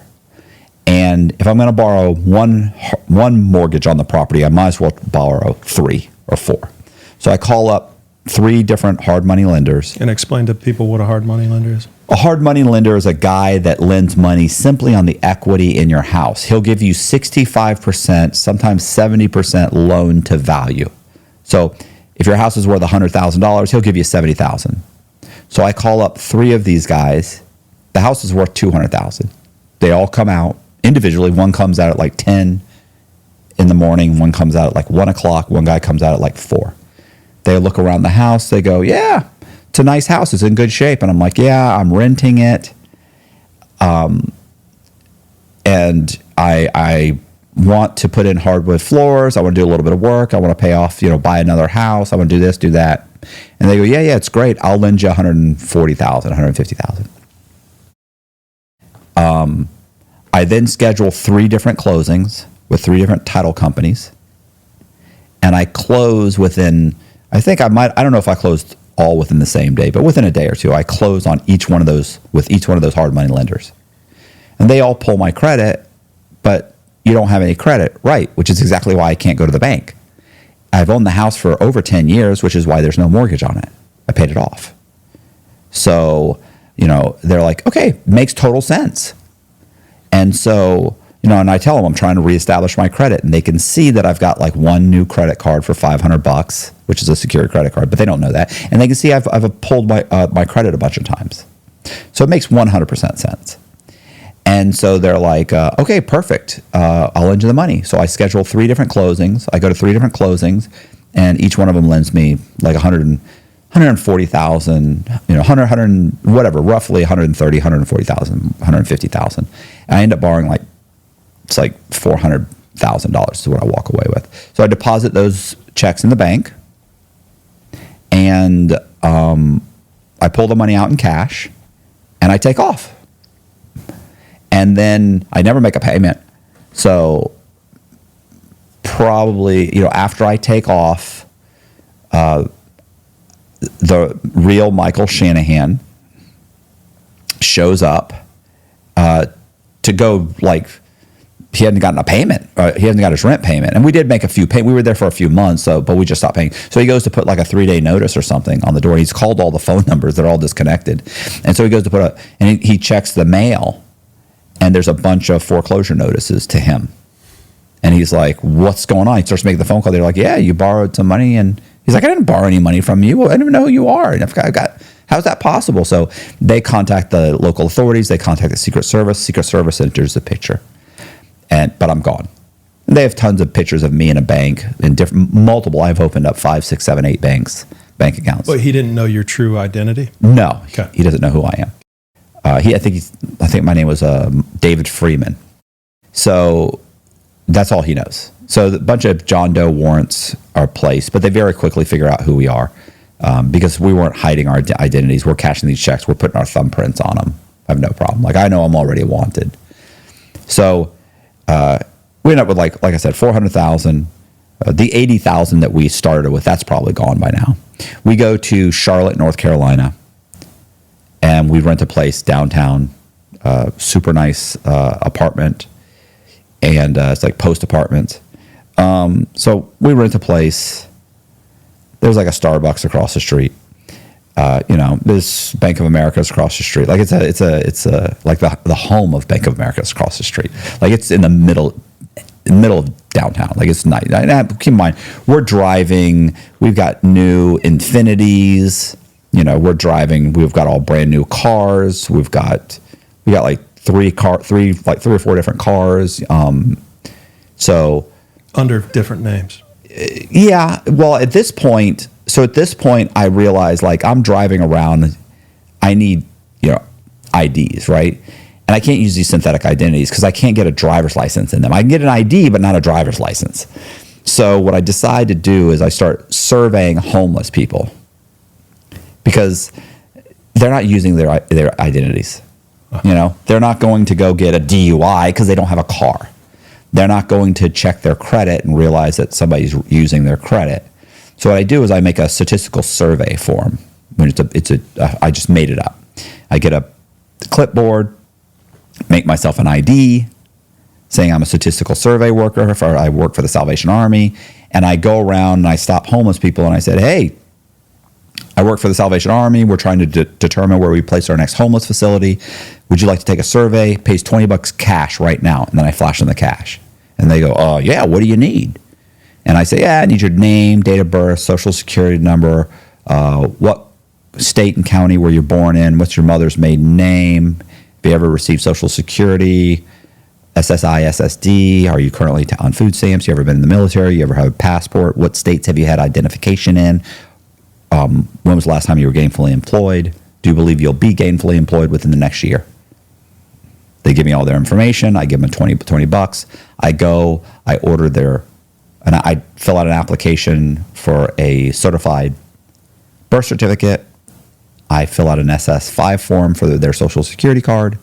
I send all that in. I get it all back. Now, of course, they want documentation that I am this person, but it's not hard for me to make a fake ID, make a copy of the fake ID, make a employer's identification card, send that in, register to vote in their name, maybe fill out a lease agreement, apply for a bunch of credit cards in their name. Very quickly, I have more documentation that says I'm this person this person's ever had in their life.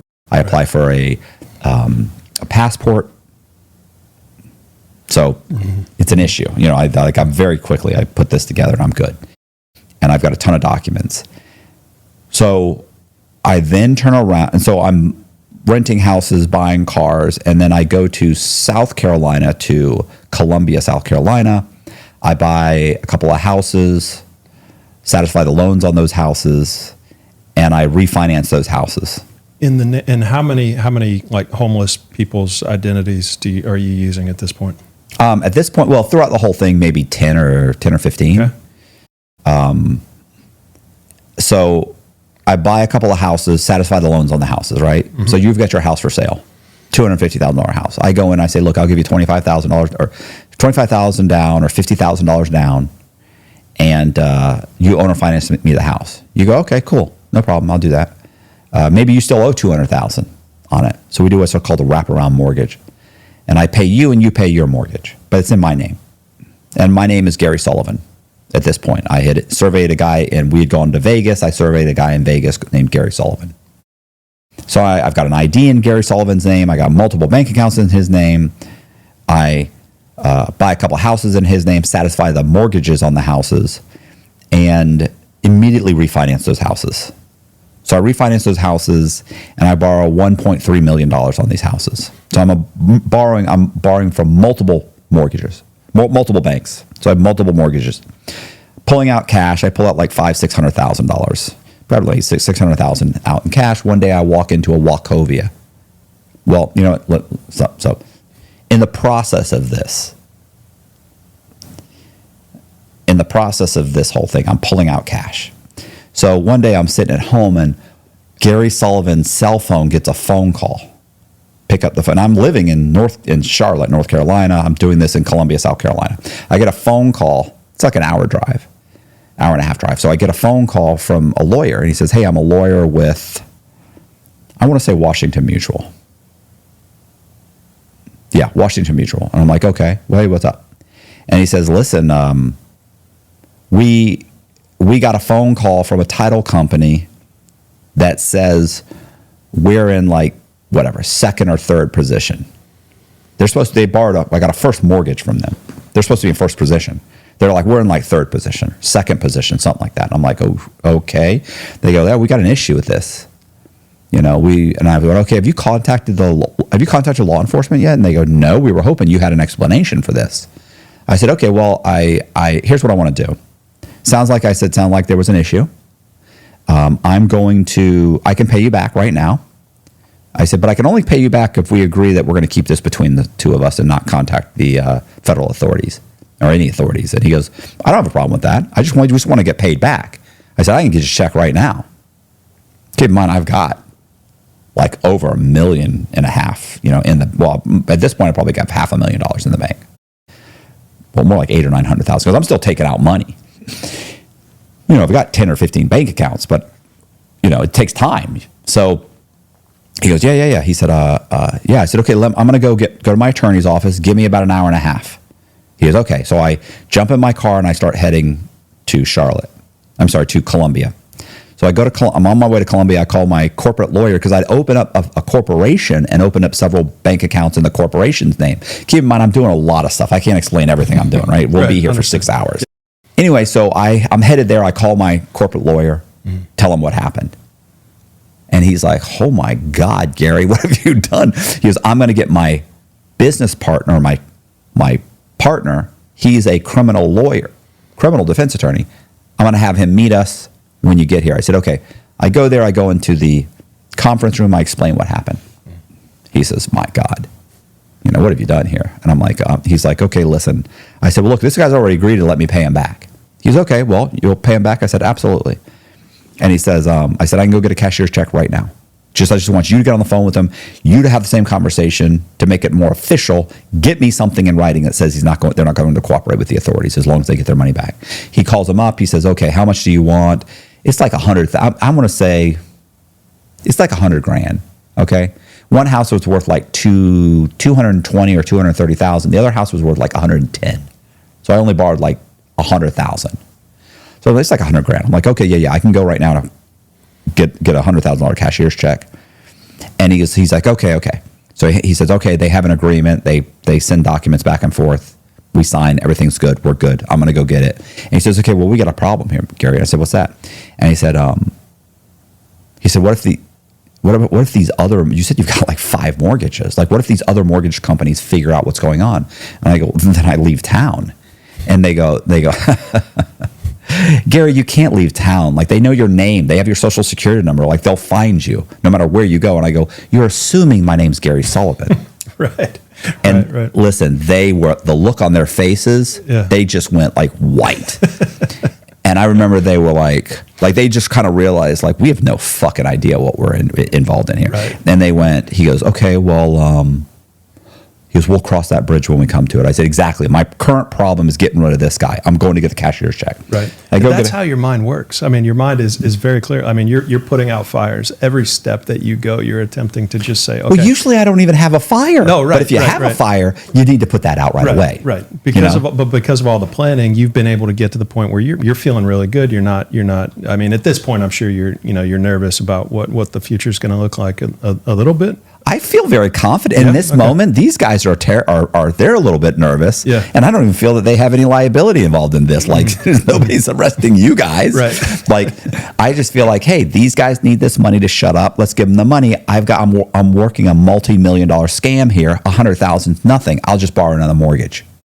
So, I go to the Wachovia, get the money. I'm not Wachovia. I go to some bank. And I get the money. I come back. I give him the cashier's check. He makes a copy. He sends it to the guy and says, we'll mail it. Okay. So they're good. They're happy. And I remember, too, the guy goes, this is stupid, but I always thought this was kind of funny. He said, he's okay, we need to talk about our fee. And I'm like you would think you would have worked that out beforehand. And I said, okay. I said, you've done about 15 minutes worth of work here. I said, well, what's that worth? And they're sitting there and they're like, well, we think $1,500 is worth it. I said, okay. I pull out a bunch of cash and I start counting. He goes, well, we really don't take cash. We take checks. And I go, after what you just heard, you take a check from me. And he goes, I think you probably want cash. Give me the cash. Yeah. And I start counting out the cash and give it to him. So I leave there, continue to take out money. 2-3 weeks later, I go into Wachovia Bank. At this point, I've got like $600,000 out. And which bank was this that you were talking to these people? Where were they from? That was like Washington Mutual. Okay. I feel like it was. Okay. So I then go to Wachovia Bank. I don't know if I know they're still around, but they were everywhere before. But so I go there, go to Wachovia. I walk up to the counter, and I say, hey, can I get out? Like, it wasn't even much. It was like $6,000 cash. And the girl goes, oh, okay, hold on. So she says, I have to get permission because I was a new account. Anything over like $3,000, they had to make a phone call. That's fine. They'd been doing it. I mean, I know what the procedures are. I'm taking out so much cash from so many different banks. I know what all the procedures are. So I'm like, yeah, that's fine. She walks in the back. I'm not going to, it's my money. What did you have in the account? At that point, a few $100,000. So, and I'm varying the amounts, by the way. Sometimes I walk in, I get a cashier's check for $80,000, or $82,712. And then I go and I deposit it into a corporate account. And then I pull money out so that it's not just draining the accounts. But even if it is draining, I've had accounts shut off before where they shut it off and say, you need to come in. And I come in. I got no problem coming in. It's not a stolen identity. Why? Because I know that Gary Sullivan or whoever I'm pretending to be lives under a bridge. He didn't call in and say someone stole my identity. Like, there's no reason for me to come in other than to have the conversation is, well, I'm sorry, but you've just been pulling out so much money. Yes, I opened a bank, I put money in there, and I want my money, and this is how I'm spending my money. I borrowed the money, and I'm spending money, and I always have a reason. I'm currently renovating multiple houses. I'm currently this is reasonable because I've done that in the past. I've flipped properties, so I know you start off with $200,000 and it drains down to nothing, and then you make the sale and you get all your money back and then some. That's how it works. Mm-hmm. So I don't have a problem going in. They typically ask you to come in because they know if it's a fraud, the fraudster won't come in. But I'm ready to come in. I'm ready to argue. Let's have this out. Well, we're thinking about calling the cops. Call the cops. I have a driver's license issued by the DMV. I have credit cards issued by multiple banks. You're not going to scare me. Mm-hmm. So were the cops ever called on you? They were called this time. Okay. Okay. So after you said call the cops, they called the cops. No, I'm just saying in general. I haven't had that conversation. Got it. So I'm waiting for this woman. She goes in the back to get permission to give me $6,000, and I'm sitting there, and all of a sudden a guy reaches over my arm, grabs me by the wrist, and pulls my wrist back. And as I go to turn, somebody grabs me by the other wrist, and they pull it back and handcuff me. You get, and I'm like, oh shit, that's not good. They turned me around. They said, hey, listen. And they called me Mr. Sullivan, we've been told to detain you. We're waiting for a detective to come. I'm like, okay. They walk me into the manager's office. 5 minutes later, the detective walks in. He says, Mr. Sullivan, we got a complaint by Washington Mutual's. I'm sorry. We got a complaint by Wachovia's, the head of Wachovia's fraud department. He says you're running a scam. He says you have 3 mortgages on this property. And I actually had like 6. And I looked at it and I went, is that illegal? And he goes, I don't really know. And I remember at that moment, I thought, I'm walking out of here. I'm going to walk out of here. He hasn't got a clue what's happened. And he's calling me Mr. Sullivan. Even though I'm on the Secret Service's most wanted list, the FBI's most wanted list, the U.S. Marshal's most wanted list, there have been about 20 articles written on me in the Tampa, St. Petersburg Times, Tampa Tribune. There's the Chicago Tribune is writing a whole series on me called me and this chick called The Fugitives. We're in the Atlanta, we're in all the newspapers, but I'm not that concerned. Under your real name. Under my real name. With your pictures. Absolutely. Yeah. So they take me into an office. The detective comes. He sits down. He calls Wachovia. Gets the head of the fraud department. The head of the fraud department lays out exactly what I've done. He closed them so quickly we couldn't catch it. He's pulling the money out in cash. This is a whole scam. And I sit there and I say, I don't understand what's happening. I came into Wachovia. I asked them for a loan. I own my house. They refinanced my house. She said the most she could give me was like $190,000. I told her I needed more than that. I'm flipping a bunch of properties. I'm buying properties and flipping them. She said to me, well, I have a friend that works at SunTrust Bank. She can get, Fieldstone Bank. She can get you a second mortgage. I go there. I get a second mortgage. I said, I really need about $500,000. I plan on buying and flipping multiple properties. That's not going to be enough. She said, I have a friend that works for SunTrust Bank. They can get you a HELOC. The guy, head of Wacchovia's fraud department, says that's an absolute lie. These are all first mortgages. I said, I read all the mortgages. None of them said they were first mortgages because the placement of the mortgage is what determines if it's a first, second, or third mortgage. It doesn't say it on the document. So I said, I read those, and he knows that. So he starts screaming, you don't understand. So he first said they're all first mortgages. Now he's having to explain that, okay, that's not how it worked, but what we thought we were lending. Oh, so you thought. And I'm like, what makes more sense? That a guy that works, because I worked for a company called a labor company. I was a labor on demand. So what makes more sense? That a guy that works for a labor company convinced 3 banks to lend him $500,000, or a bunch of loan officers got together to make a commission, and they did something wrong. I certainly didn't. I wouldn't know how to do this if I tried. And of course, I've got a business card. By this point, I've said, can you take the handcuffs? Am I under arrest? No, you're not under arrest. Can you take the handcuffs off me? I feel like I'm under arrest. Oh, yeah. He takes them off. So I pull out a business card, give it to him. And he's like, I don't think this guy, I think you've got a problem at the bank. This guy at Wachovia is furious. He says, it's a scam. Now, this is a much longer conversation. But he goes, it's a scam. You don't understand. Look at his ID. It's a fake ID. It starts with 000. South Carolina IDs start with 000. And I know because I got it from the South Carolina Department of Motor Vehicles. So I look at him, and he says, he's on the phone. So I can kind of hear, but not really. And he says, no, this is a South Carolina ID. I ran him through NCIC. This is Gary Sullivan, or it's a real ID. And I lean in, I go, I said, what, now I'm not Gary Sullivan?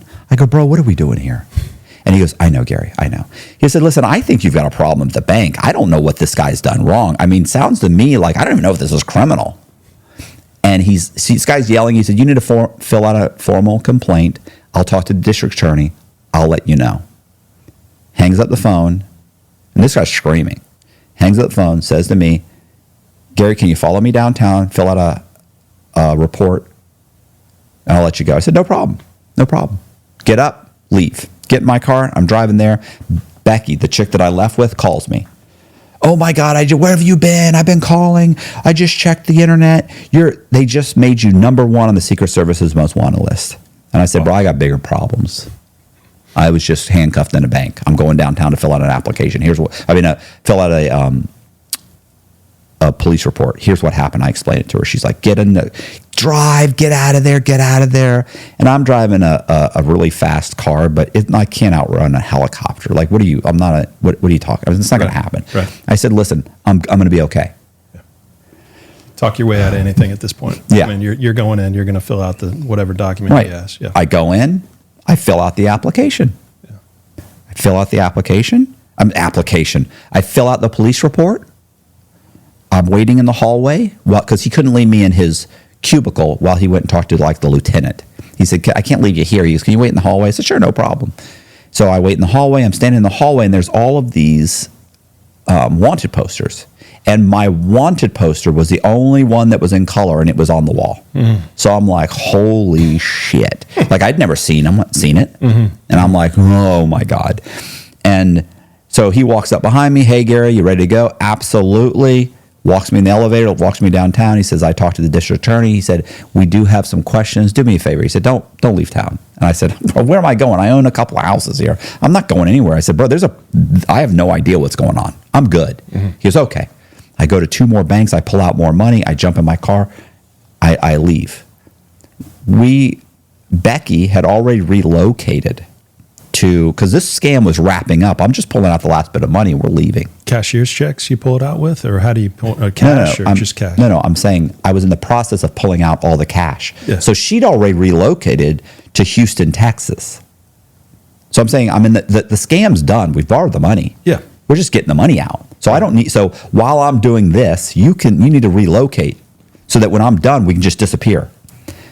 So I go back to Charlotte, leave my car in the parking lot, get into a U-Haul van, pack up all my stuff, because we had 2 separate apartments at this point. Like, this relationship is going bad. Yeah. You guys have been together for like months, right? Just probably months. A year and a half. Oh, okay. But yeah, we've gone listen, we've traveled, we've gone to Bermuda, Jamaica, Mexico, we've traveled, we even went back to Florida. We spent a week in Disney World. Like, we're going all over the place. We're going to New Orleans. Because fraud is not like a full-time job, right? Like, it's a part-time job to do this. And we keep hoping that the heat will die down. Anyway, we end up going. So I go all the way to Houston. I get there. We get into a huge argument. I said, "That's it. I'm done. Let's split up the money. I'm done." Now, I've done this several times, by the way, and typically when I leave, she starts calling my cell phone. I'm sorry, you don't understand. I'm just stressed. I'm this, and I'm sick of it. Like, she's actually got the cops called on me twice. Now, I wasn't there because I took off running. Like, I just left. Because in Charlotte at the time, if the police got called and they show up for domestic violence, somebody goes to jail. Doesn't matter. Just, we got to call. Somebody's going. So, but luckily, I was never there when they showed up. She just starts screaming at 2 o'clock in the morning. We get into an argument because we had 2 separate houses. Like, I made her get her own apartment. Like, we're not together. So we go there. We get into an argument in Houston. And, because I'm like, I need to find an apartment. And suddenly it becomes, oh, you can't stand to live with me for even a few weeks. I'm so disgusting. It's like, what are you doing? What are you doing? You're going to get the cops called. Like, and by this point, keep in mind, we both had plastic surgery. Like, I've had a nose job, a mini facelift, 2 hair transplants. My teeth have been done. Like, where, liposuction, like, we've completely redone ourselves at Bank of America's expense. Mm-hmm. So we're down there. We get into a screaming match. I tell her I want to split up the money. She says no. She says, I have to live off this money. You're going to be okay. You're just going to go do this somewhere else. I can't do it by myself. So it's too long of a story. We argue. I end up taking $100,000 and leaving. I get into my U-Haul van. I drive all the way back to Charlotte. When I'm in Charlotte, I leave the van, I go to get my car. By this point, I know, it's been 3 or 4 days. By this point, I know that they've put it together in Colombia, right? They figured it out by now. So for one thing, I was driving the car that was registered in Charlotte. At the very least, they have that tag that they know goes so. And if they look up the owner of the tag, it's my picture. Only it's Michael Eckert and Gary Sullivan happen to look exactly the same. So they know at that point, oh my God, this is stolen identity. So I go back, I park the U-Haul van, I go get my car in the parking lot. And for some reason, in the parking, it was one of those huge parking garages, right? So for some reason, as soon as I got in my car and I drove out of the parking garage, I thought, I'm good. So I drive across the street, which is really just kind of catty corner to the apartment complex. I stop on the park right in front of a Starbucks, get out and go get a Starbucks because I'm leaving. I have no IDs, by the way. I'm now out of ID. The only driver's license I have is in the name Michael Eckert, which I think I've already changed his name. I changed his name to Michael Johnson just to go through the process, see what that was like. But I've got a driver's license. So I go into the Starbucks. I order a coffee. There's 2 people from the apartment complex there, it's called Post Gateway. So I see these Post employees and they're freaking out. One of them leaves. And I get my coffee. The guy gets his coffee. He stands there staring at me. I get my coffee. I go outside. He follows me. I get in my car. I'm thinking, what I was really thinking of, because it's the 3rd or the 4th. And I'm thinking to myself, it's because I haven't paid my rent. This is they must take not paying your rent really seriously. I don't know what he's doing. Maybe they're going to get an eviction notice to hand me or something. What I didn't realize was that they had just been questioned by the U.S. Marshals and they were across the street in the apartment complex. Wow. So I start my car. I'm sitting there, put my seatbelt on. I'm playing with the CD. Remember CDs? They had a stack of CDs, you could put the cartridge in. Oh, yeah. So I'm shifting through to try and find the right one. I'm getting my music right. I got my seatbelt on. I'm checking, about to leave. This guy's standing on the sidewalk staring, and all of a sudden he starts screaming, "He's right here! He's right here!" And I'm like, "What the hell?" And I look in the rearview mirror, and there's 2 guys running towards the back of my car. And I just punch it. And I take off into traffic, and I just haul ass. Which I always like to say, I know that sounds dramatic. It's not like I fishtailed down the road, and their fingers tips were at the back of the thing. They were pretty far away. But within about 4 or 5 seconds, maybe 10 seconds, they probably would have been right on me. But anyway, I take off. I drive a mile down the street. I pull over, and I survey 3 homeless guys. Because I have no IDs. Wow. And I happened to be driving by this place it was a homeless shelter they called it the dog pound.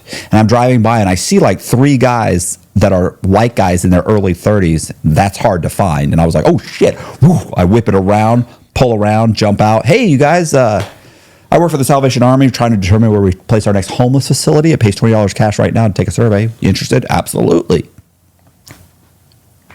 Jump in my car, boom, go to Nashville, Tennessee, rent an apartment, go online, order all of one of this guy's name was his name was Joseph Marion Carter Jr. And I went by Carter. I ordered all of his information, get it sent to the apartment that I rented. I take my vehicle, drive it all the way back to Charlotte, leave it in long-term parking, fly back to Nashville, get a driver's license. By the time I get there, all of the paperwork is there. I get a driver's license. I go buy a car. I start dating for 3 or 4 months. I meet this chick named Amanda. We move in together. I start buying houses and renovating those houses. I'm also buying the houses and recording the value way higher. So I end up buying 10 or 20 houses in this one little area called J.C. Napier. and I drive the prices up through the roof, right? So I'm buying them for 50 and 75,000. I'm recording them at 210, 190, 230. Start borrowing. I borrow like $3.5 million. I'm also building new houses. This goes on for a year and a half. Wow. I don't have any problems. We go on vacation a bunch of times. Like we go to Greece, we go to Italy, we go to Croatia. We're traveling all over the place. And she finds out what my name is, my real name. And she says, Did you tell her? Or? No, Long story. Well, it's what happens is she, how do I put this? What ends up happening is I had a corporate attorney because we had opened up a few corporations and we opened up a development company in her name. Well, the corporate attorney, we were filing different paperwork for the corporation, and she called me up and said, "Hey, you said you emailed me this or faxed me or whatever." And I was like, she goes, "I didn't get it." I'm like, "Oh man." So I call Amanda, say, "Amanda, go on my computer, print this out and email it to her," whatever. She's like, "Okay." When she goes on my computer, she goes into Word, she's scrolling down looking for it, and it says letter to mom and dad. She knows my name is not Joseph Carter. She already knows that. And that was a subject because when she first met me, I'm living in an apartment that has no furniture other than bedroom furniture. And she had found like $30,000 in cash in like a popsicle box it sparked a conversation. I said, "Okay, here's what's happening." I said, "But I'm not going to tell you my name. And if you start snooping," I said, "I'll just take off." And she's like, no. I love you. I want to be with you. You have a whole bunch of money. You're apparently making money. You've got a great car. You're giving me money. You're paying my rent right now at this point. You're going to Europe 3 times. Yeah, where you're good. You're good with me. Mm-hmm. So, I have typically always dated women that I probably shouldn't have dated. Just because I was probably not good looking enough or tall enough to be dating these women. But, money is the great equalizer. So anyway, so yeah, she goes on to Word. She looks up all these things. She sees this one thing, letter to mom and dad. Holy shit. She clicks on it. It's addressed to George and Margaret Cox. It's signed Matthew. Let me look up Matthew Cox. Sure. Oh my God. Secret Service's Most Wanted, FBI, U.S. Marshals. There's 20 or 30 articles at this point. She spends the next 2 hours just clicking, reading. And so, so she now knows. And I know that she knows. And she's told me that she knows. So what happens is, as things are doing great, things are going well. We're buying, we're renovating houses, we're refinancing houses, we're renting out some properties, and things are going good. One day she's going online and she finds out that she finds a blog, and the blog is talking about how Dateline NBC News is doing they're doing a special on me, like a 1-hour special. And by this point, by the way, they've caught Becky. Okay. In Houston. Okay. So she ended up confiding in her mother, who kind of didn't really tell her exactly where she was, but gave her enough information. Her mother called Secret Service, and the U.S. Marshals came and arrested her. Mm-hmm. No, I think the Secret Service might have arrested her. Anyway, she got arrested. And so we know that Dateline's coming out. So Amanda and I start researching, and we decide we're going to go to Australia. Australia at the time allowed, if you showed up with like a business plan, a couple $100,000, they would make you a permanent resident alien. You couldn't vote and you couldn't take a job, but you could open a business. And you didn't have to have do a fingerprint. They did not do an FBI background test. Right? Check. Okay. You just had to show up with you could go get a printout you could basically get a printout saying of what your arrest record was and hand it to them. So they didn't formally do one themselves, right? So we're perfect. We're going to go there. So we're pulling out cash. How much different do you look at this point in life versus what you looked like? I look different enough. I don't think I look that much different. Okay. But I do know that at one point I had gone into a closing, and the title company actually had a copy of my wanted poster. And the guy, I show up, he starts to disclose to me for the title work, right, for the closing. And he looked at me and he goes, "Can you hold on a second?" And I was Gary Sullivan. And I go, "Sure." He gets up, he walks in the back, he looks at the wanted poster. He reads it, and it says, bank fraud, wire fraud, blah, blah. It said that I was wanted out of Atlanta, Georgia. But everything on my application said that I'd worked for the same company in Tampa, Florida. And that I basically had relocated for labor on demand. And he's like, "Well, it can't be the same guy. He's worked for this company for like 5 years in Tampa. He just came here from Tampa. He's not from Atlanta. And it doesn't quite look like him." Okay. So it saved you at least in that. At least enough that it wasn't overwhelmingly obvious to him. Okay. Sits down. I fill out all the paperwork. I walk out with a check for $200,000.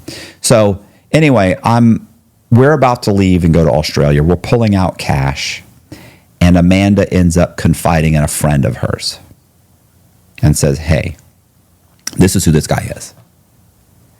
And her friend says, "Oh my gosh, that's crazy, whatever."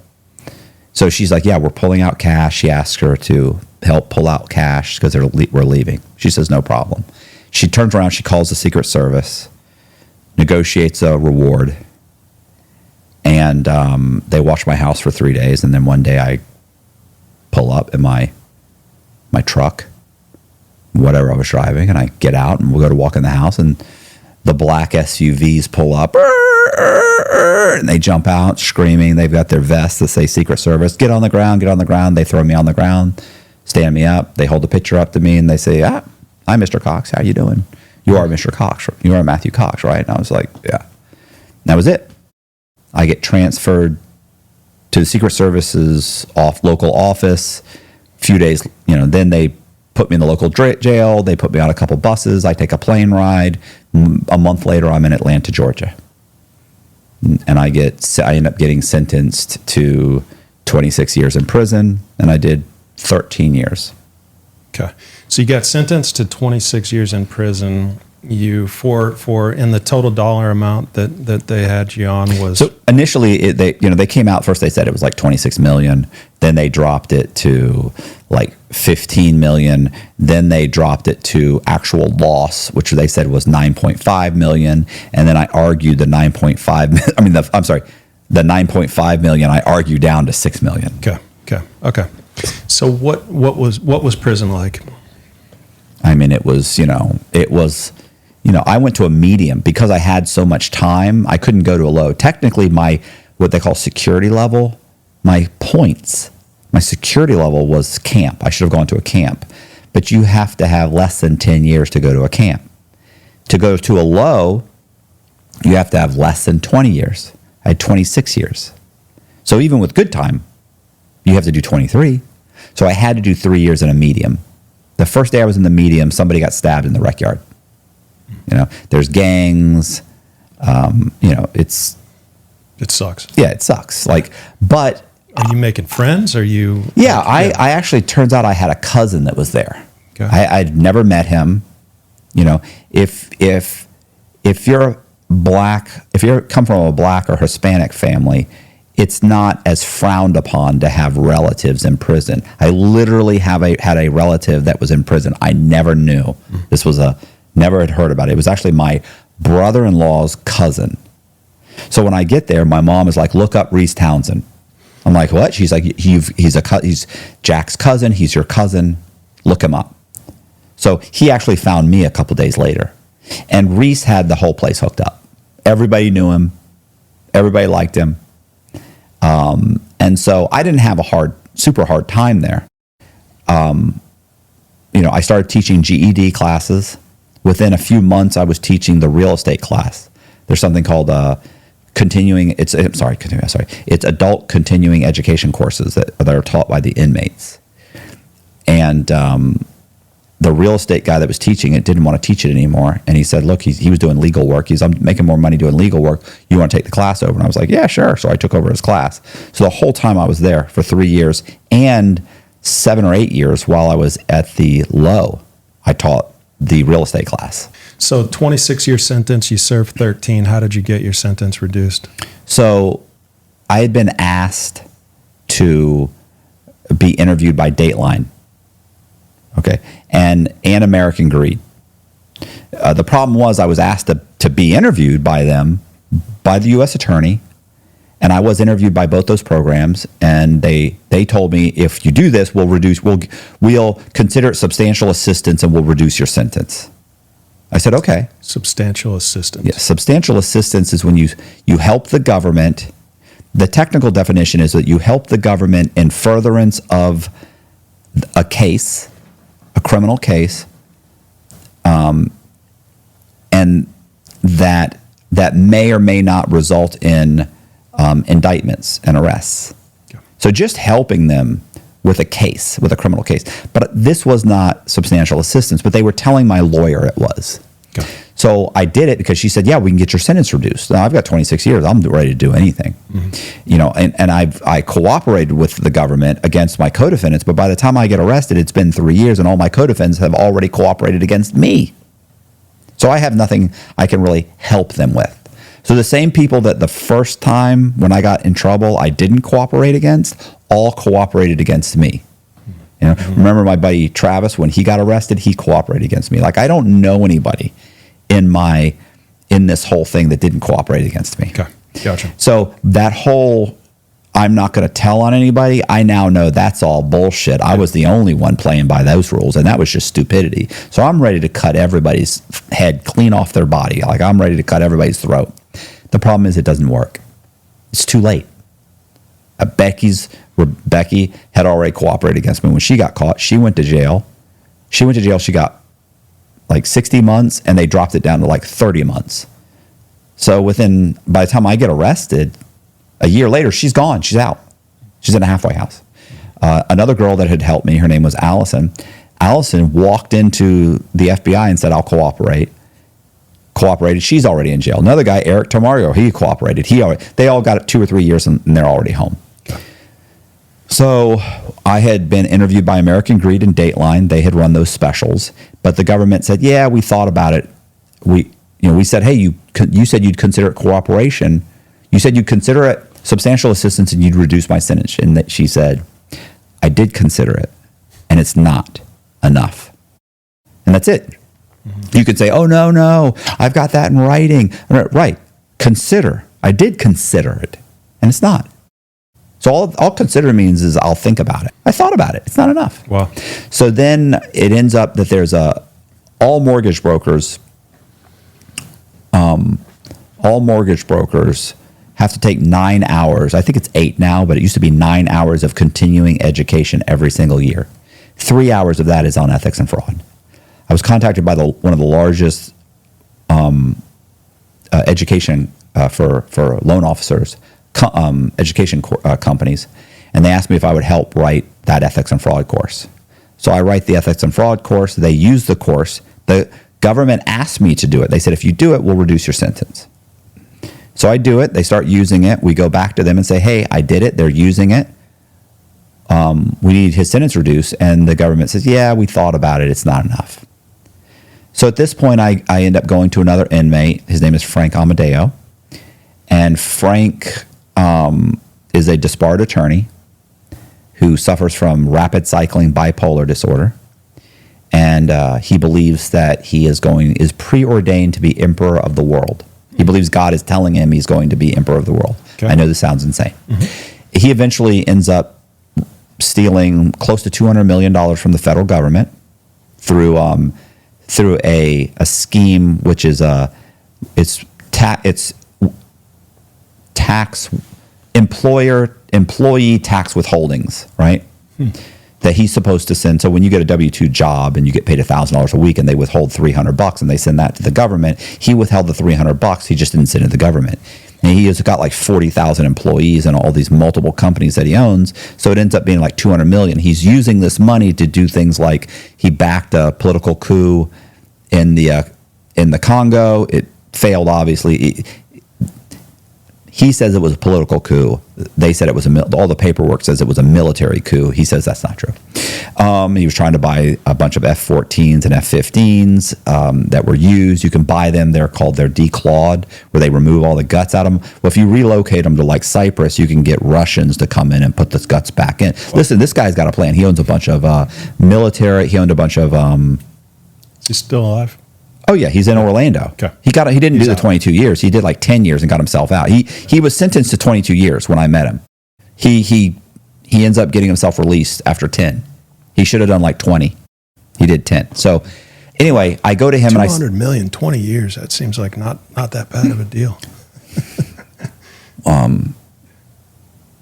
Yeah. I don't know what to say about that. So I mean, if you especially in comparison to mine, 26 years for $6 million in loss. Right.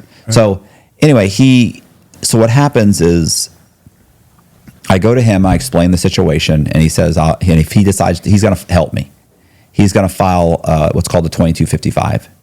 And he files a 2255. We go back and forth. He files the paperwork. The government comes back. They argue. We argue. There's a reply. There's a retort. There's a response. There's all these motions that are filed back and forth. Eventually, he twists the government's arm to such an extent that they give me a lawyer to negotiate a reduction. And they bring me back to court and to argue in front of the judge. So I go back to court with this lawyer that they gave me, and we argue in front of the judge, and the judge says, I'm going to knock 7 years off your sentence. It was so funny, too, because we were asking for like 15 years to be knocked off or something outrageous. And the government's asking for like 3 years to be knocked off. And I remember the judge he said, listen, he said, 3 years isn't nearly enough. He said, and he looked at me, he goes, in 15 years, that was never going to happen. And I was just like, oh my God. And he said, so he split it. He gave me 7. Mm-hmm. And so I go back to Coleman. And at that point, remember we had talked at the beginning where I kind of talked about how I was writing guys' stories. I'd written my memoir. I'd written several other books, a bunch of synopses, which are basically like long articles, right? So they're not like 6,000 words. They're like 10 or 12,000 words. So an article in Rolling Stone magazine might be 6,000 words, like a true crime article. Mine are about double that. And then, of course, I've written several books. I'd gotten a couple book deals. So I'm in there figuring out what I can do while I'm in prison. Mm-hmm. So I come back after getting the 7 years knocked off, and I got like another 9 years, another 7 or 8 years. I'm walking around the compound with a guy named, his name is Ron Wilson. Ryan, you can look up Ron Wilson. He's like infamous. He's ran a Ponzi scheme in South Carolina. I believe all the newspapers say he stole like $100 million, but it was like $57 million in loss. And if you look it up, he stole most of the money from like pension funds, people's life savings, churches, like not a great guy, but I liked Ron, he was an old con man, and we laughed a lot, had a very dark sense of humor. And so we would hang out and walk around, and he knows I just got back from court from getting a sentence reduction. And he knows I cooperated against all my co-defendants. It just didn't work. It didn't help. And he's in the middle of cooperating against his co-defendants, hoping he can get his sentence reduced. So we're walking around. So we're a couple of snitches in prison walking the track. And he says, yeah, they're never going to reduce my sentence, even after they arrest these guys. And they'd already arrested some of his co-defendants. He's like, they're not going to reduce my sentence. Like, oh, sure they are. And he goes, nah, they're not going to. He goes, you don't understand. They think that I hid Ponzi scheme funds. And Wilson had actually dug up like $6 million worth of gold or silver, and cash, and given it to the government. I'm like, well, you already gave them a bunch of money. Like, that's it. Like, and he's like, no, they think I've hidden money. They're not going to reduce my sentence. Like, well, they'd have to prove that to withhold the reduction. And you've already helped them, and these people have been arrested, and you're going to testify in front of their trials. Like, you're going to be okay. No, you don't understand. You don't understand. Okay.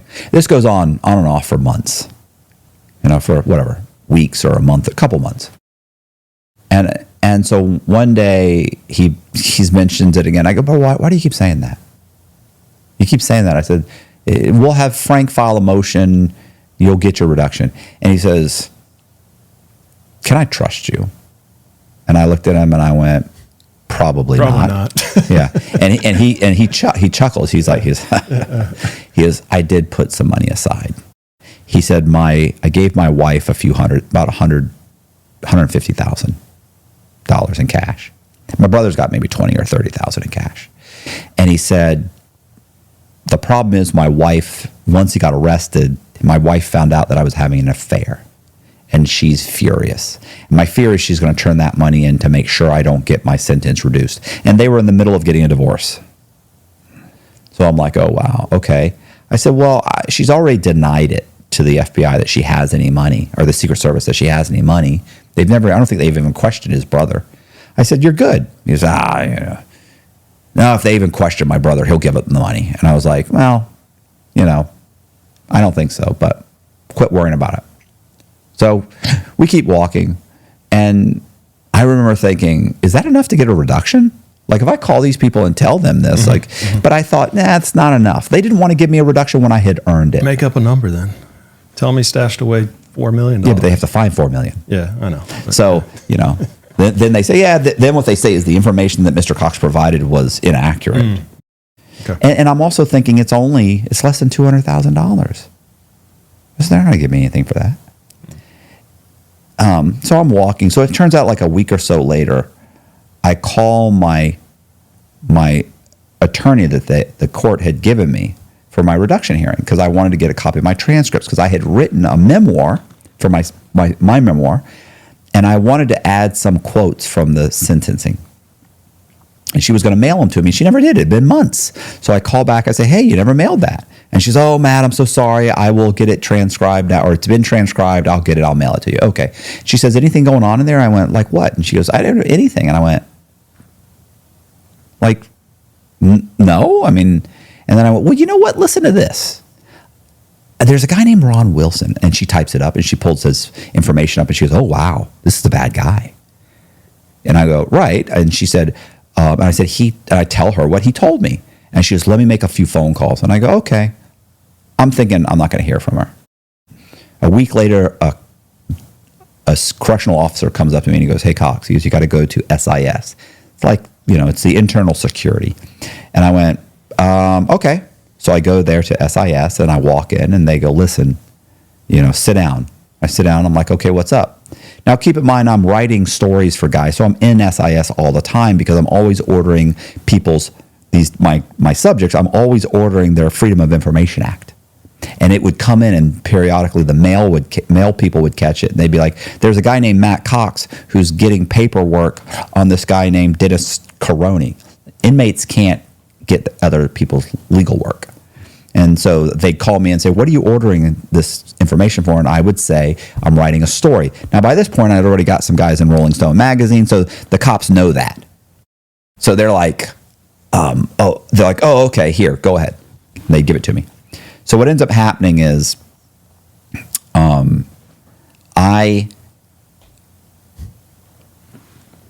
sit down, the lieutenant or whoever this guy is, he calls this phone number, picks up the phone, gives me the phone, and I pick up and I grab the receiver, and the guy on the receiver says, hey, my name is...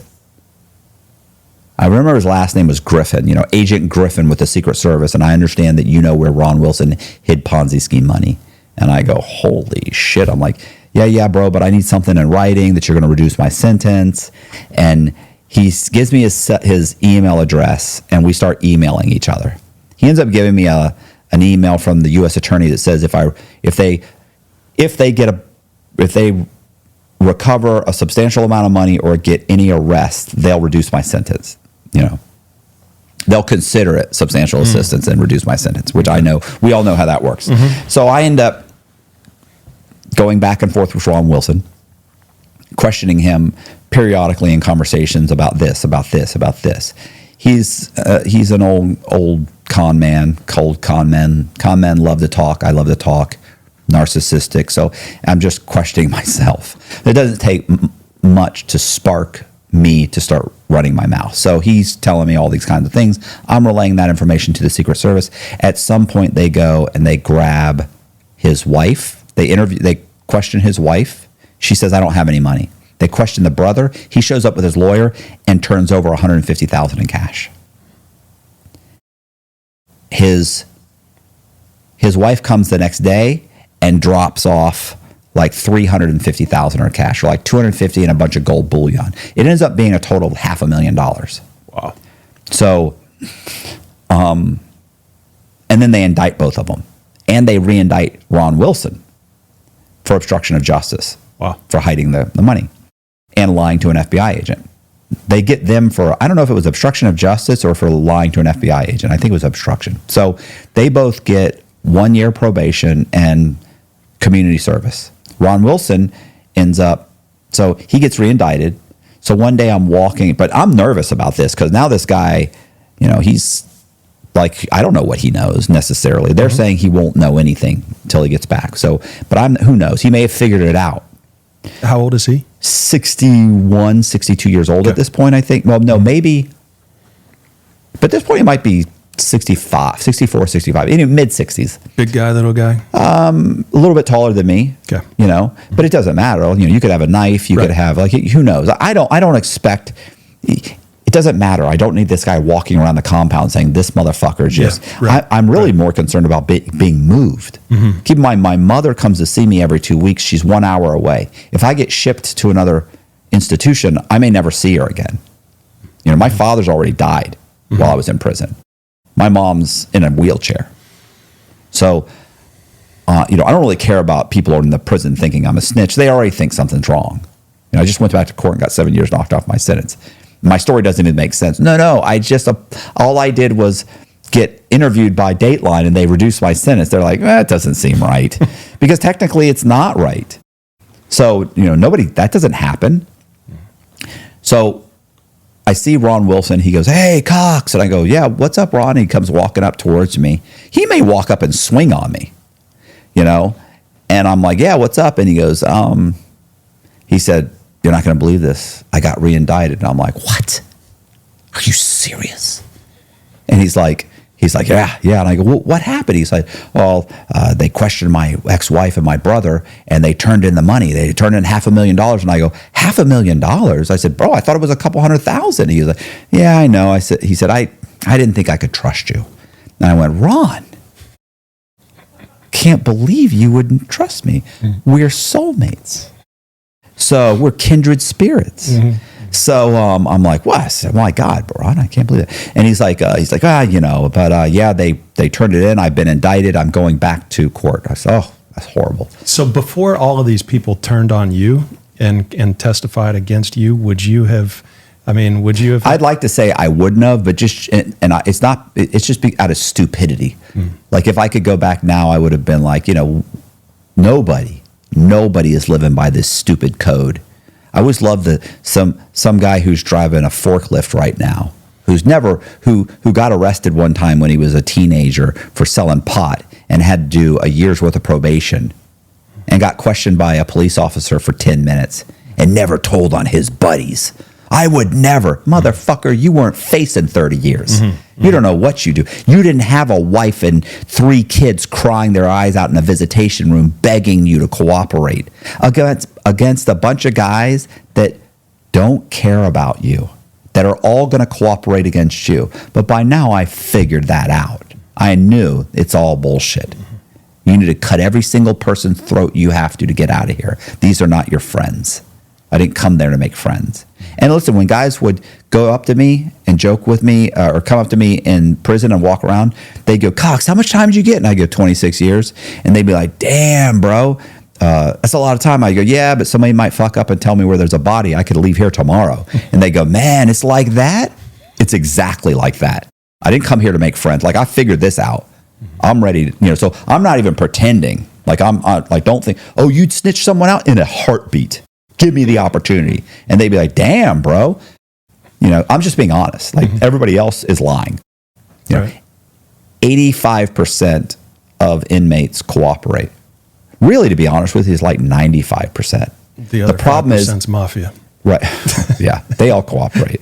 The cartel cooperates. Yeah. Okay. So it's just some idiot who's selling crack on the street corner who doesn't, because he thinks he's a member of some club. Nobody's putting money on his books. Nobody's taking care of his family, and everybody else that gets arrested tells on him. So it's like 95% cooperate, but only about 80 to 85% get the cooperation. The other 10%, the government screws them out of it. So then those 10% walk around and talk about all these snitches. But the truth is, you're a snitch. You just didn't get any time for it. So, and maybe the other 5% maybe went to trial. 2 to 3% would go to trial. So they didn't cooperate. They went to trial. So anyway, what ends up happening is Ron Wilson gets taken back to court. Here's what's funny. So there's different types of cooperation. One, it's when the cops arrest you and you say, yeah, these two guys helped me, and that's it. Maybe that helps you. Maybe you get 20% off, 30% off for that. Then there's the kind of cooperation where they put a wire on you and you go out and you get the evidence for them. Maybe you'll get 30, 40% off. You want to get 50, 60%? You do all of that and you get on the stand and you testify. You could very well get 50, 60% off your time. So when Wilson says to me, man, what do you think I should do? I say, you should go to trial, because I know they'll call me as a witness. So I'm not just willing to get the 30% off. Like, I want to testify and get 60%. Like, I want a significant amount of time. So you're ready to get I'm ready to bury this guy. Yeah. So last night at dinner, you mentioned that coming out of prison was even a little bit like you weren't even sure you wanted to come out towards the end. Right. What was that? What were your feelings about at that point? Okay, well, real quick, let me tell you this. Yeah. What ends up happening is Wilson gets taken back. He gets sentenced. Yeah. I end up getting another 5 years knocked off my sentence for that. So that's 12 years off of my sentence. So then I'm like a year and a half away, maybe 2 years away from being let out. So I'm like 2 years away. So after about a year, they put me in for halfway house. I get like 7 months of halfway house.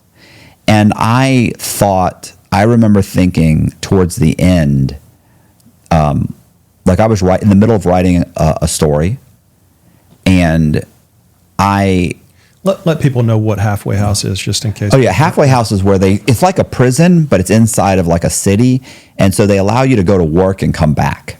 And that's every halfway house is different. For the most part, you sleep there, you get to leave and come back, and they piss test you. It's just like prison, except you're allowed to go to your job and come back, and you have to save your money. Because the truth is, if they had let me out of prison, you let half these guys out of prison, they have nowhere to go. They have no money, so they're going to go out immediately and rob a convenience store. Piss test. You ever been into drugs or alcohol at this time? No, nothing. It's never been an issue. Okay. So I don't have a problem with that. But it is, if suddenly I said, hey, you got to take a piss test, you don't have to go to the bathroom, like that's a pain in the ass. Yeah. You have to wait around for an hour. You're drinking a bunch of water. So what happens is, as halfway house got closer, I'm writing stories, and I'm very anxious about getting out of prison. It's been 13 years, and I have a routine in prison, and I'm comfortable in prison. And most of the things that are on the outside world that people look forward to, I had kind of given up on, right? Like house. Buying a house. Like that's never going to happen for me. Or let's say having a girlfriend or a wife. I'm getting out, I'm going to be 50 years old, broke and 50 years old. That's not going to happen. That part of your life's over. You can't afford to be dating, get married, like all of that's not going to happen for you. So I've given up on that.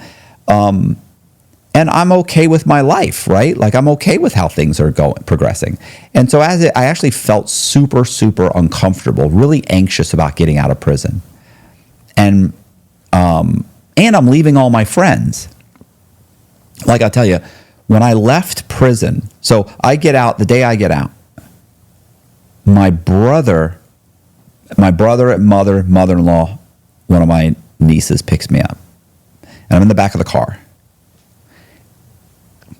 And I'm leaving the prison. And when I'm leaving the prison, I'm kind of like watching it disappear in the background. And I remember, my brother said, "I'll bet you're glad to see that place go." And the truth is, I start crying. And I'm sure that everybody in the car thought he's crying because it's like that chapter of his life is over, or he's so glad. But the truth is, I was crying because I was leaving like my friends behind. Like I had built a life in there because I thought I was probably going to die in there. And I'd met the best people I'd ever met in my life in prison. And they were staying there. And it's like, they call it survivor's guilt, right?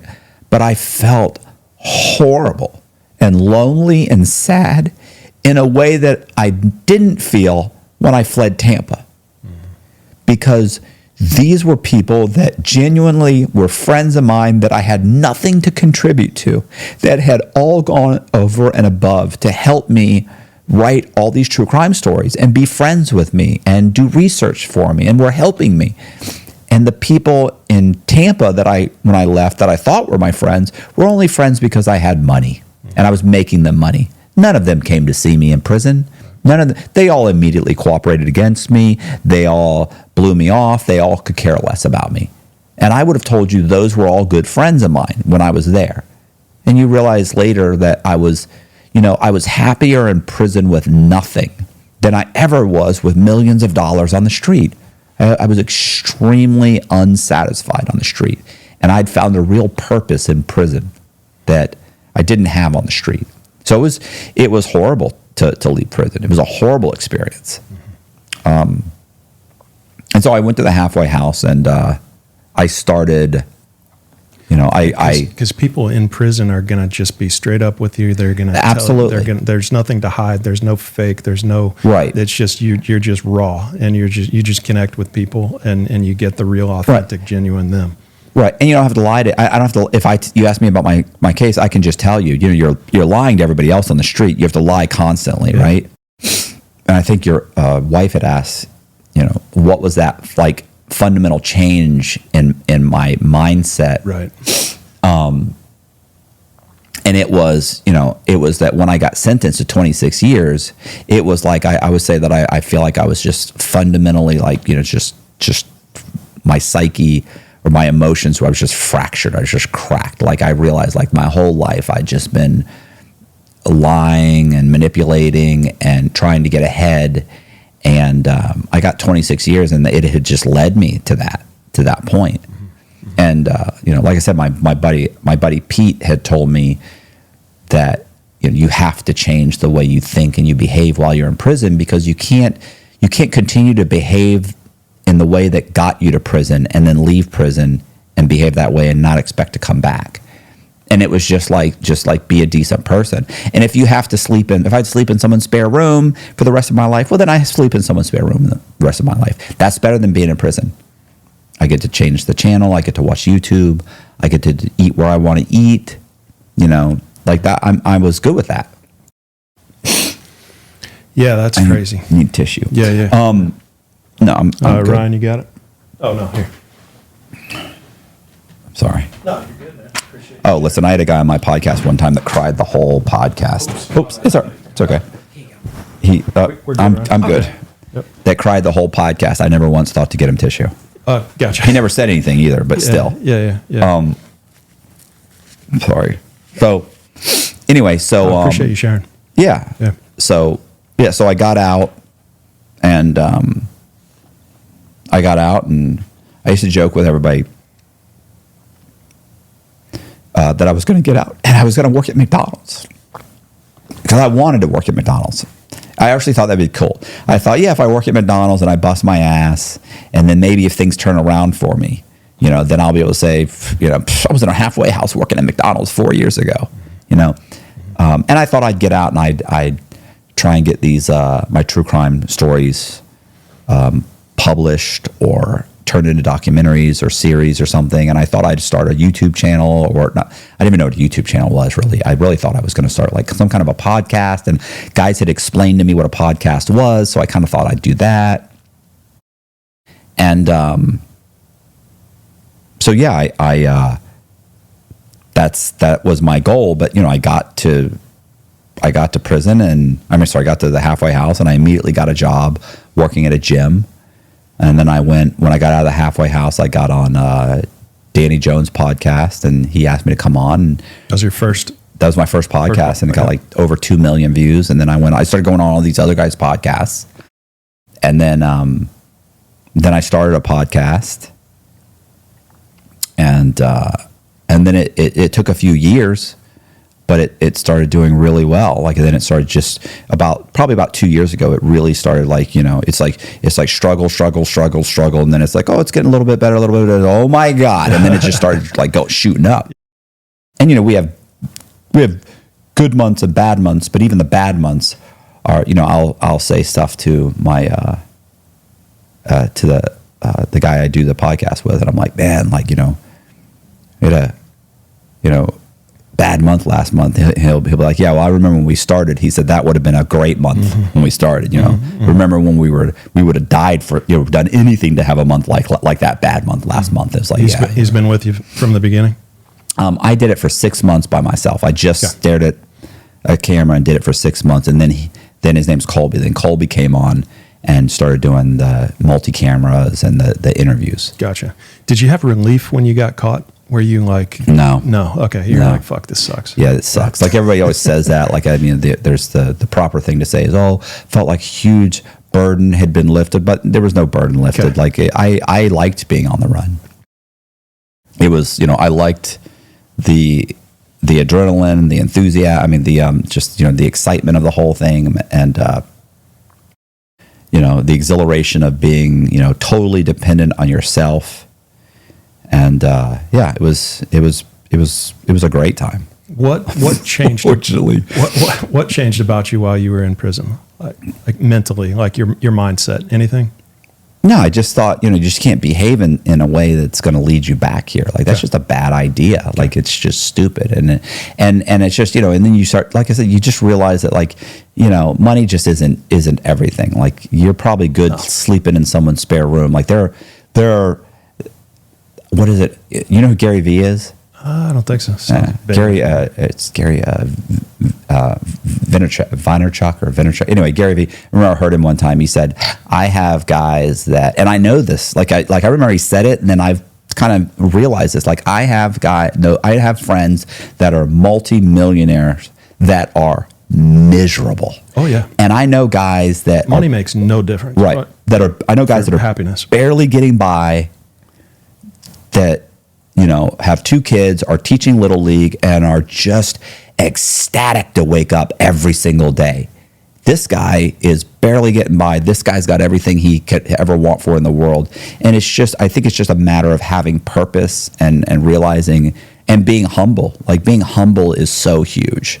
You know, to me, getting out of prison, being humble and appreciative of everything you have, just when you are super humble and appreciative, like, life is so good.